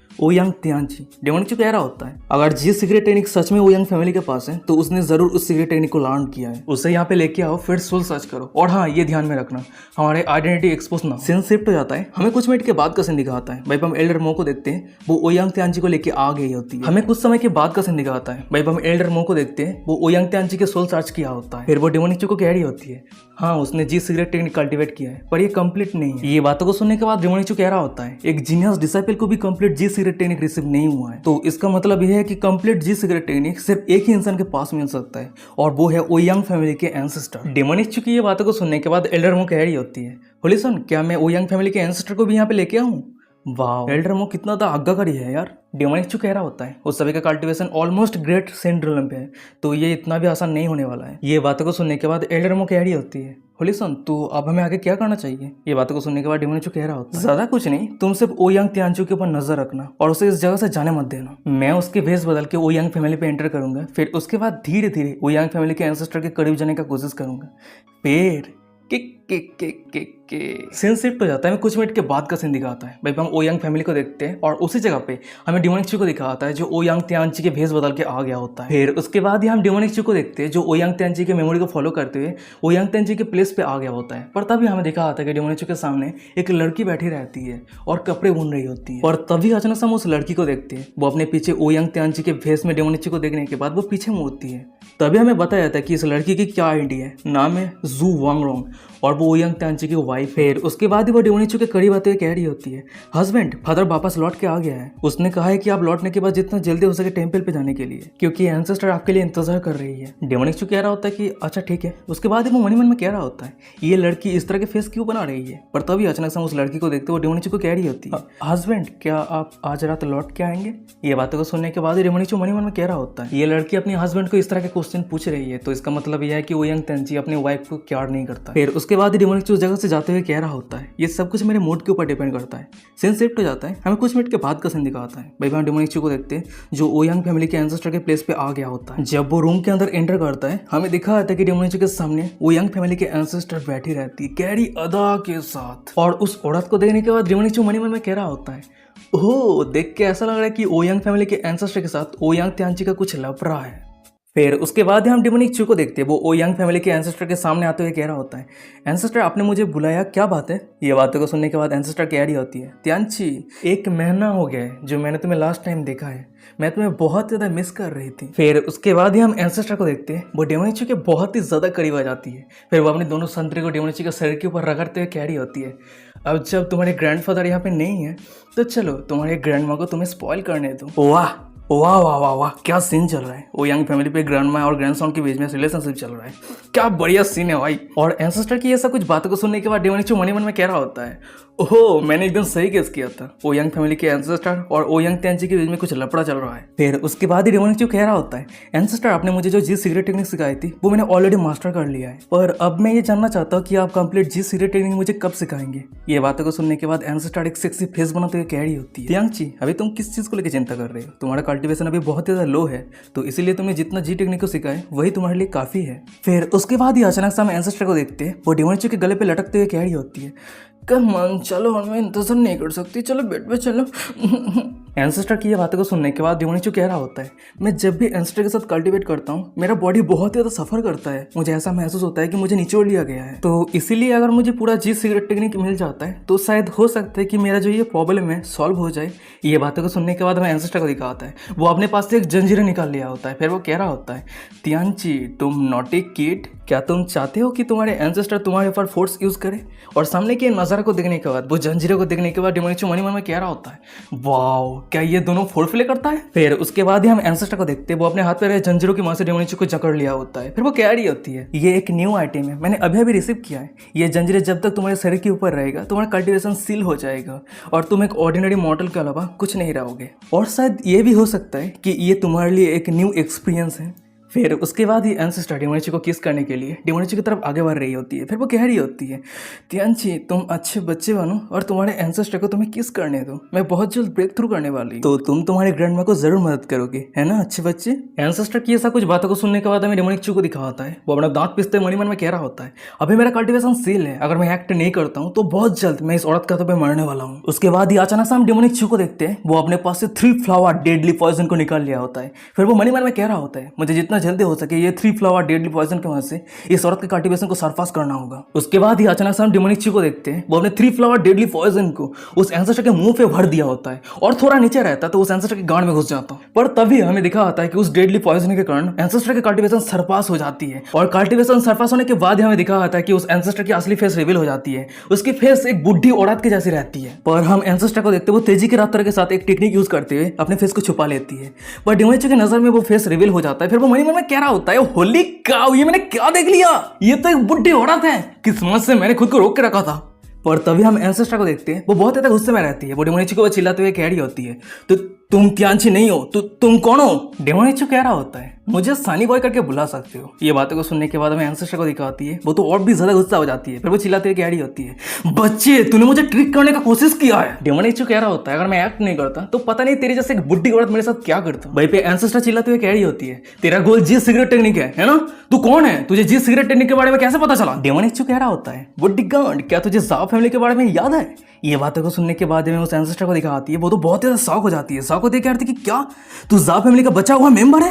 क्या तू जाव तियान का सोन है? जाओ या फेंग, मुझे पता था, मुझे पहले ये सब कुछ पूरी तरीके से बर्बाद कर देना चाहिए था, मैं अब रिग्रेट कर रही हूँ। डेमोनिक कह रहा होता है, जब पिछले समय पे ओयांग फैमिली को पता चला था कि जाव फैमिली के पास जी सिगरेट टेक्निक है तो ओयांग फैमिली ने पूरी तरीके से जाव फैमिली को बर्बाद कर दिया था। पर बुड्ढी क्या तूने ये उम्मीद किया था कि तेरी भी इस तरह के एक दिन आने वाली है? डेमोनिक की ये बातों को सुनने के बाद एंसेस्टर कह रही होती है, जाव फैमिली पूरी तरीके से डिस्ट्रॉय होना डिजर्व करता है। ये बातों को सुनने के बाद हमें डेमोनिक को दिखाता है, वो कुछ स्पेल कास्ट करता है। उसके बाद हमें दिखाता है कि डेमोनिक के आसपास बहुत सारे जंजीरें बाहर निकलता है और वही जंजीरें ओयांग फैमिली के एंसेस्टर को जकड़ लिया होता है। और अपने ये सिचुएशन को देखने के बाद एंसेस्टर चिल्लाते हुए कह रही होती है, जाओ फैमिली के बचा हुआ मेंबर, तेरा दर्दनाक मौत होने वाला है। मेरी हस्बैंड की कल्टीवेशन ग्रेट सेंट रिलम पे है, जब वो एक बार वापस लौट के आएगा तू बहुत ही ज्यादा सफर करेगा। ये बातों को सुनने के बाद डेमोनिक कह रहा होता है, ओहो वो बुढ़ा कुत्ता जो कुछ ही दिन पहले या फैमिली के डिवाइन स्पिरिचुअल स्टोन को चोरी किया है, चिंता मत कर, वो बुढ़ा कुत्ता भी मरने वाला है। ये बातों को सुनने के बाद वो एंसेस्टर कह रही होती है, तो तुझे कैसे पता? तू असल में है कौन? ये बातों को सुनने के बाद डेमोनिक कह रहा होता है,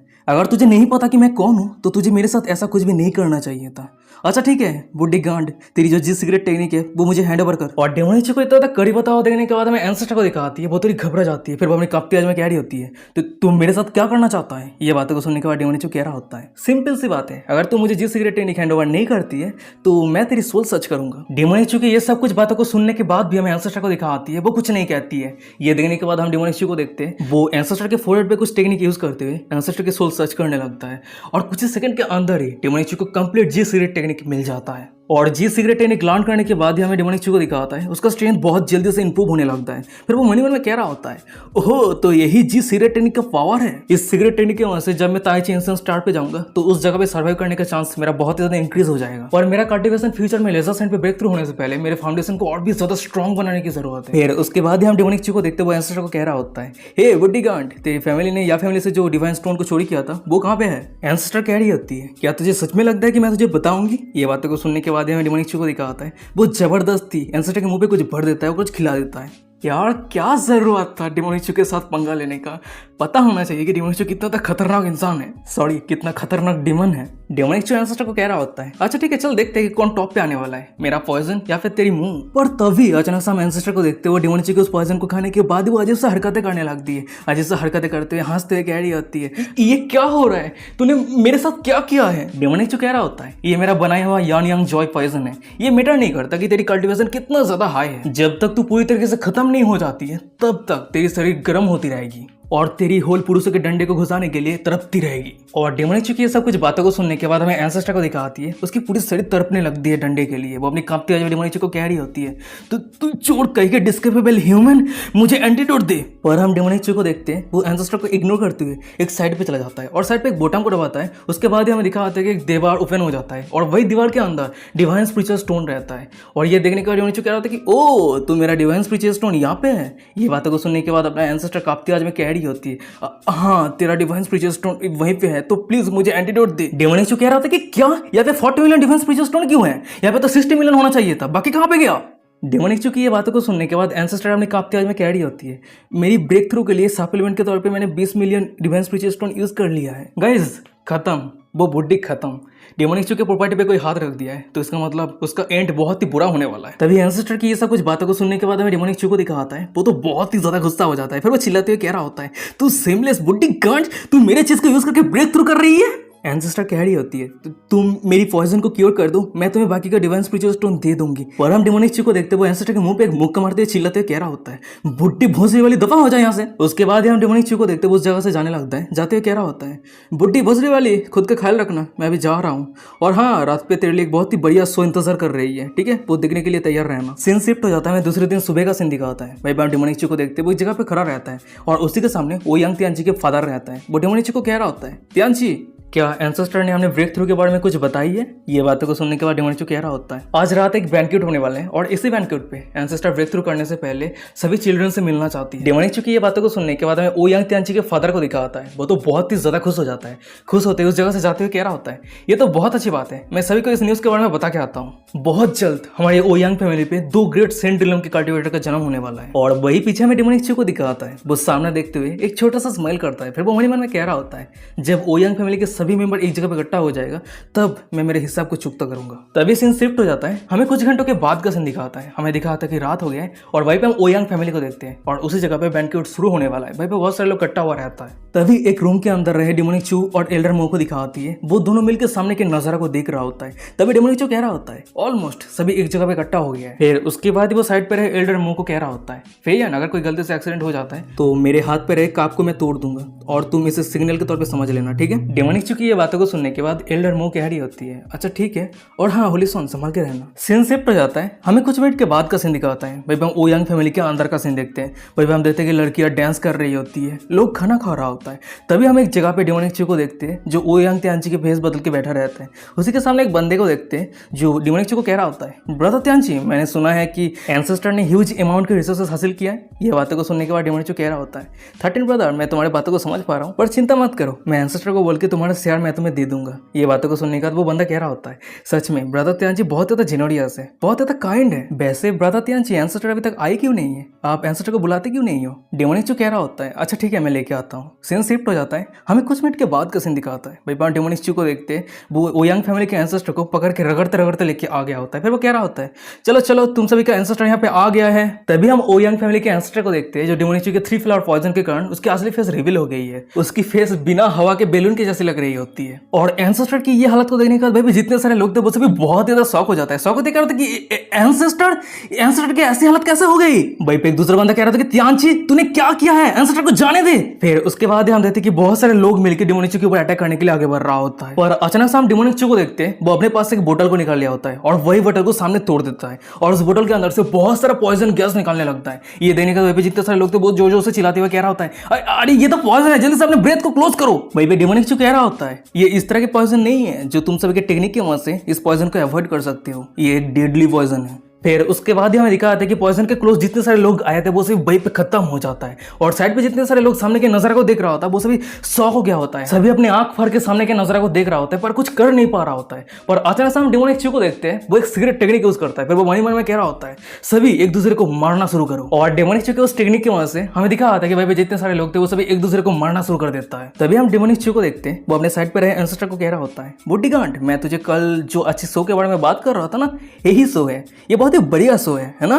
पर अनफॉर्चुनेटली तू अगर मेरे डिवाइन स्टोन को चोरी नहीं करता ना तो वो सभी फ्यूचर में और भी खुशी खुशी जिंदगी बिता रहा होता। पर ये सब कुछ के पीछे, ये ओयांग फैमिली बर्बाद होने के पीछे तेरी गलती है बुड्ढी गांड। पर अचानक से हमें दिखा होता है कि दूसरी तरफ से डेमोनिक के ऊपर कोई एरो के मदद से अटैक कर दिया होता है। पर तभी हम देखते हैं कि समय रहते डेमोनिक एंसेस्टर को अपने सामने रख दिया होता है और वही एरो ओयांग फैमिली के एंसेस्टर के सर पे चुभ जाता है। हम डेमोनिक को देखते हैं एंसेस्टर के सर पे रहे हो तीर को पीछे खींचते हुए कह रहा होता है, मुझे माफ कर देना, मैं अनजाने में ही तुझे सामने रख दिया है। क्या तुझे दर्द हो रहा है बुड्ढी गांड? चल ये जगह बहुत ही तो डेंजरस है, तो इसीलिए तेरे ट्रेजर हाउस पे चलते हैं। पर अचानक से डेमोनिक वहीं पे रुक जाता है और ओयांग फैमिली के एंसेस्टर के गले पे रस्सी पहना तो ये कह रहा होता है, पर मैं तुझे वहीं पे नहीं लेके जाऊंगा क्योंकि यहाँ पे जो शो चल रहा है ये शो अभी तक खत्म नहीं हुआ है। जब तक शो खत्म नहीं हो जाता है तब तक तू इस शो को यहीं पे रह के देखते रहे, ठीक है? ओ हाँ चल, मैं तेरे लिए एक वीआईपी सीट अरेंज कर देता हूँ। उसके बाद ये हमें दिखाया था कि डेमोनिक ओयांग फैमिली के एंसेस्टर को रस्सी से लटका दिया होता है। फिर डेमोनिक उस जगह से जाने लगता है और वही पीछे में ओयांग फैमिली के एंसेस्टर को दिखा आती है, वो रस्सी से लटक रही होती है और सामने के नजारा को देख रही होती है। वो खुद के आंखों से ओयांग फैमिली को बर्बाद होते हुए देख रही होती है। वो बहुत ज्यादा शौक में रहती है, वो पूरी रिग्रेट से भरी हुई रहती है। वो सामने के नजारा को देख रही होती है पर वो कुछ नहीं कर पा रही होती है। वो मन ही मन में कह रही होती है कि क्यों मेरे ओयांग फैमिली ने इस तरह के टेरिफाइंग डेंजरस डीमन को क्यों ऑफेंड किया था। सीन शिफ्ट हो जाता है, मैं दूसरी तरफ डेमोनिक को दिखाता है, वो पैदल चल रहा होता है। पर अचानक से हमें दिखा आता है कि डेमोनिक के सामने तियांची का वाइफ आ जाती है। फिर वो डेमोनिक को देखते हुए कह रही होती है, हस्बैंड क्या आप ट्रेजर हाउस की तरफ जा रहे हैं? डेमोनिक कह रहा होता है, तुम्हें पता है कि मैं तुम्हारी हस्बैंड नहीं हूँ। ये बातों को सुनने के बाद वो लड़की कह रही होती है, वेल मुझे कल ही रियलाइज हो गई थी।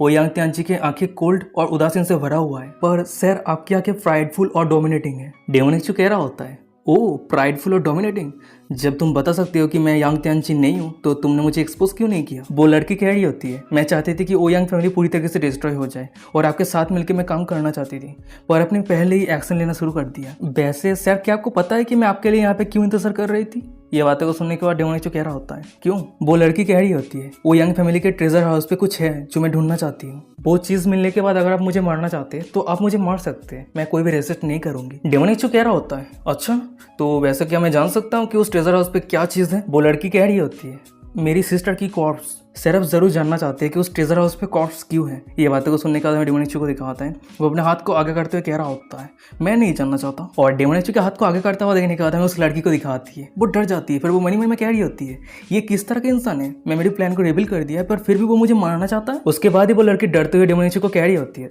सर प्लीज रुक जाइए, मेरे पास एक सीक्रेट इन्फॉर्मेशन है, आप जरूर इस इन्फॉर्मेशन को लेकर इंटरेस्टेड होंगे। क्या आपने कभी लेजेंडरी 9 सीक्रेट टेक्निक के बारे में सुना है? ये बातों को सुनने के बाद हमें डेमोनिक को दिखाता है, वो एक छोटा सा स्माइल करता है। फिर वो मनी में कह रहा होता है, ओह क्या ये लड़की जी सीक्रेट टेक्निक के बारे में इन्फॉर्मेशन शेयर करने वाली है? पर ये बहुत ज्यादा दुख की बात है, इस इन्फॉर्मेशन को मुझे बहुत ही पहले ही पता चल चुका है। ये लड़की स्मार्ट है पर बहुत ज्यादा इग्नोरेंट है। अगर कोई स्मार्ट है और बहुत ज्यादा इग्नोरेंट है वो बहुत जल्द मर जाता है। पर तभी अचानक से हम उस लड़की को देखते हुए डेमोनिक के हाथ को पकड़ लिया होता है और डेमोनिक के करीब आते हुए धीमे साथ में कह रही होती है, उस लेजेंडरी 9 सीक्रेट टेक्निक का नाम है 2 सीक्रेट टेक्निक और ओयांग फैमिली के पास ये 2 सीक्रेट टेक्निक के बारे में पूरा इन्फॉर्मेशन है। सीन शिफ्ट हो जाता है, हमें 6 घंटे के बाद का सीन दिखा आता है। भाई हम डेमोनिक को देखते हैं, वो ओयांग फैमिली के ट्रेजर हाउस पे आ गया होता है और ओयांग फैमिली के ट्रेजर हाउस पे जितना सारा ट्रेजर था वो सब कुछ खाली कर दिया होता है। और सामने के नजारा को देखने के बाद भाई पीछे में उस लड़की को दिखा आती है, वो मनी मन में कह रही होती है, ये अच्छी बात है कि वो सभी ट्रेजर को ले रहा है, नहीं तो उसे लगने लगेगा कि मैं उसके ट्रेजर को डिवाइड करने की कोशिश कर रही हूँ। और तभी हमें दिखा आता है कि उस लड़की के पीछे डेमोनिक आ गया होता है। फिर वो कह रहा होता है, तुम जो ढूंढ रहे थे क्या तुम्हें वो मिला है? ये बातों को सुनने के बाद वो लड़की कह रही होती है, मेरी इन्वेस्टिगेशन के हिसाब से इस ट्रेजर हाउस के पीछे एक सीक्रेट रूम। ये बातों को सुनने के बाद हमें डेमोनिक को दिखा आता है, वो दीवार पे एक किक मारता है और वही किक के कारण हमें दिखा आता है कि सीक्रेट रूम का जो दरवाजा रहता है वो टूट जाता है और वहीं पे गिर जाता है। पर डेमोनिक जब सीक्रेट रूम के अंदर एंटर करता है वो बहुत ज्यादा शॉक हो जाता है। शॉक होते कह रहा था कि ये क्या है, ये जगह मरे हुए चूहे की तरह गंद क्यों आ रहा है? पर डेमोनिक का नजर जब सामने जाता है, भाई सामने हमें दिखा आता है कि बहुत सारे केज रहता है और वही केज के अंदर लड़कियों की लाश रहती है। तभी डेमोनिक के साइड पर हमें उस लड़की को दिखा आती है, वो कॉर्प्स के सामने आती है, रोते हुए कह रही होती है, सिस्टर मुझे माफ कर देना, तुम्हारी ओल्डर सिस्टर आने में लेट हो गई है। तभी डेमोनिक कह रहा होता है, इस जगह को देख के लग रहा है कि यहाँ पे डेमोनिक ब्लड एक्सचेंज टेक्निक को यूज किया गया है। अब मुझे सब कुछ समझ में आ रहा है कि ओयांग फैमिली के वो दोनों बुड्ढे कपिल इतने आसानी के साथ ग्रेट सेंड्रिल पे कैसे ब्रेक थ्रू कर लिया। डेमोनिक की ये बातों को सुनने के बाद वो लड़की कह रही होती है, सर क्या आपको पता है ये किस तरह का टेक्निक है? ये बातों को सुनने के बाद डेमोनिक कह रहा होता है, ये डेमोनिक ब्लड एक्सचेंज टेक्निक है और ये ब्लड मॉन्स्टर काइंड के अल्टीमेट सीक्रेट टेक्निक है। इस टेक्निक की मदद से वर्जिन लड़कियों के ब्लड को यूज करके अपने खुद के कल्टीवेशन को बढ़ा सकते हैं। अचानक से डेमोनिक थोड़ा सीरियस हो जाता है, फिर वो मन में कह रहा होता है ओयांग फैमिली को इस टेक्निक के बारे में कैसे पता चला। मुझे याद है कि इस टेक्निक को लर्न करने के लिए ब्लड मॉन्स्टर के ब्लड को पीना होगा और सिर्फ ब्लड मॉन्स्टर ही इस टेक्निक को सिखा सकता है। फिर उसके बाद ही कोई इस टेक्निक को प्रैक्टिस कर सकता है। सीन शिफ्ट हो जाता है, मैं कुछ मिनट के बाद का सीन दिखाता है। भाई हम ओयांग त्यांजी के रेसिडेंस को देखते हैं और उसी जगह पे डेमोनिक चू आ गया होता है, पर अचानक से हम देखते हैं कि उसके पीछे एल्डर मो आ जाती है। फिर वो डेमोनिक चू के ऊपर चिंता करते हुए खड़ी होती है। लिसन, ओयांग फैमिली के जितने सारे डेड बॉडी था वो सब कुछ मैंने डील कर लिया है, वैसे अब इंजरी तो नहीं है। डेमोनिक चू कह रहा होता है मैं एकदम सही हूँ, वैसे मैं एक चीज को ढूंढ रहा हूँ, वो चीज मिलने के बाद ही मैं जितना जल्दी हो सके इस जगह को छोड़ के चला जाऊंगा। मुझे संदेह है कि ओयांग फैमिली ब्लड मॉन्स्टर के साथ मिलकर काम कर रहा है। और डेमोनिक चू की ये बातों को सुनने के बाद हमें एल्डर मो को दिखा आती है। वो तो शौक हो जाती है, शौक होते हुए चिल्लाते हुए कह रही होती है उस समय की हिम्मत कैसे हो गया ये सब कुछ काम करने का। वहीं पे डेमोनिक चू मन में कह रहा होता है 2 सीरीज ट्रेनिंग के बारे में मुझे कोई भी इन्फॉर्मेशन अभी तक नहीं मिला है, क्या वो लड़की मुझे झूठ कह रही थी। तभी डेमोनिक चू के पीछे रहे में एल्डर मो को दिखाती है। वो डेमोनिक चू को इतना उदास देखने के बाद डेमोनिक चू को चिंता करते हुए कह रही होती है होलिसन क्या हुआ है।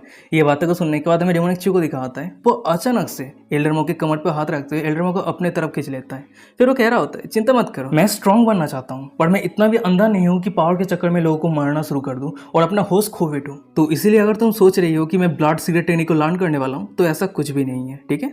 ये बातों को सुनने के बाद एल्डर मो कह रही होती है हाँ मैं जानती हूँ। पर अचानक से हम डेमोनिक चू को देखते हैं, वो एल्डर मो के बूटी पे थोड़ा दबा देता है और ये देने के बाद एल्डर मो ब्लास्टिंग करते हुए कह रही होती है होलिसन आप ये क्या कर रहे हैं। पर तभी एल्डर मो जब पीछे खिसकती है उसकी पैर जमीन पर रहे एक स्विच के ऊपर आ जाती है और वो स्विच दबते ही हमें दिखा आता है कि उन दोनों के सामने एक टेबल आ जाता है और वही टेबल के ऊपर एक बॉक्स रहता है। अचानक से वो बॉक्स खुल जाता है और उस बॉक्स के अंदर से एक टेबलेट बाहर आता है और उस टेबलेट की तरफ देखते हुए डेमोनिक चू मन में कह रहा होता है ओ तो यही कारण है जो मैं 2 सीक्रेट टेक्निक को ढूंढ नहीं पा रहा था। डेमोनिक चू उस टेबलेट को अपने हाथ पे लेते हुए एल्डर मो को कह रहा होता है फिर हमें जितना जल्दी हो सके इस जगह को छोड़ के जाना होगा। ये बातों को सुनने के बाद एल्डर मो कह रही होती है अच्छा ठीक है। सीन शिफ्ट हो जाता है, मैं कुछ मिनट के बाद का सीन दिखाता है। भाई हम देखते हैं कि ओयांग फैमिली के सामने पोर्टल ओपन करते हुए 2 लोग बाहर आता है। भाई एक मॉन्स्टर रहता है, वो मॉन्स्टर कह रहा होता है सबऑर्डिनेट ओयांग म्यू देख के ऐसा लग रहा है कि हम लेट हो चुके हैं। ये बातों को सुनने के बाद उसके सामने वो बुड्ढा गुस्सा होते हुए चिल्लाते हुए कह रहा होता है कौन है वो, कौन है जो मेरे ओयांग फैमिली को पूरी तरीके से डिस्ट्रॉय कर दिया है। अचानक से हम उस बुड्ढे को देखते हैं, उस मॉन्स्टर के सामने हेल्प मांगते हुए कह रहा होता है ब्रदर्स प्लीज मुझे मदद कीजिए,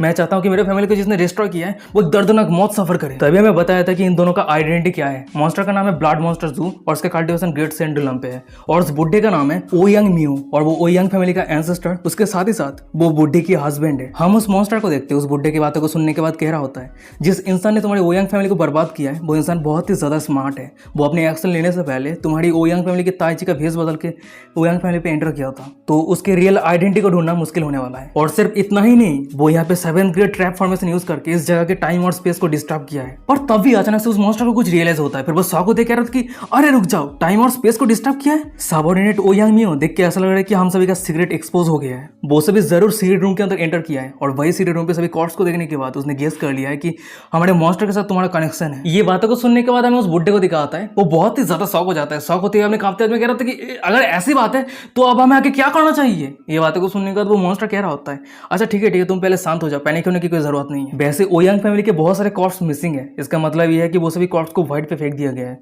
और ये श्योर है कि इस इंसिडेंट पे ग्रेट सेंडुलम का कल्टीवेटर इन्वॉल्व है। पर जो भी हो, हम होंगडोंग सिटी के वॉइड एक्टिविटी को ट्रैक कर रहे हैं, तो वो सभी कायर को ढूंढना मुश्किल नहीं होगा। और हाँ, जितने सारे फैमिली हम सभी के साथ इन्वॉल्व है उस सभी को इन्फॉर्म कर दो फॉर्मेशन एक्टिवेट करने के लिए। फिर मैं देखता हूँ कि वो सभी कायर मेरे हाथ से कैसे बच पाता है। सीन शिफ्ट हो जाता है, हमें 2 दिनों के बाद का सीन दिखाता है। भाई हम ईस्ट स्टेट के यानिया सिटी को देखते हैं और वही जगह पे हमें एक इन को दिखाता है और वही इन के अंदर में बहुत सारे लोगों को दिखाता है जो अपना अपना बातें कर रहा होता है। तब एक बंदा कह रहा होता है अरे क्या तूने सुना, होंगडोंग सिटी के फेमस ओयांग फैमिली रातों रात डिस्ट्रॉय हो चुका है। ये बातों को सुनने के बाद एक दूसरा वाला बंदा कह रहा होता है हाँ मैंने ये भी सुना है कि जिसने ओयांग फैमिली को डिस्ट्रॉय किया है उसने ओयांग फैमिली के एंसेस्टर को रस्सी से लटका दिया है। पर तभी हमें दिखाते हैं कि उस जगह पे बहुत सारे लोग आने लगता है और वो सभी लोगों को देखने के बाद जितने सारे लोग बात कर रहा था वो सभी चुप हो जाता है। एक बंदा कह रहा होता है कि अरे चुप हो जाए, ये मो फैमिली है। पर तभी उस सभी के साइड पर हमें डेमोनिक चू को दिखा आता है, वो सामने देखते हुए खुद ही खुद से कह रहा होता है ओ मो फैमिली। सीन शिफ्ट हो जाता है, कुछ मिनट के बाद का सीन दिखाता है। भाई डेमोनिक चू के रूम के अंदर का सीन देखते हैं और वही रूम पे हमें एल्डर मो को दिखाती है, वो ईआई के साथ खेल रही होती है। और तभी अचानक से हमें दिखा आता है कि उस रूम के दरवाजा ओपन करते हुए डेमोनिक चू एंटर करता है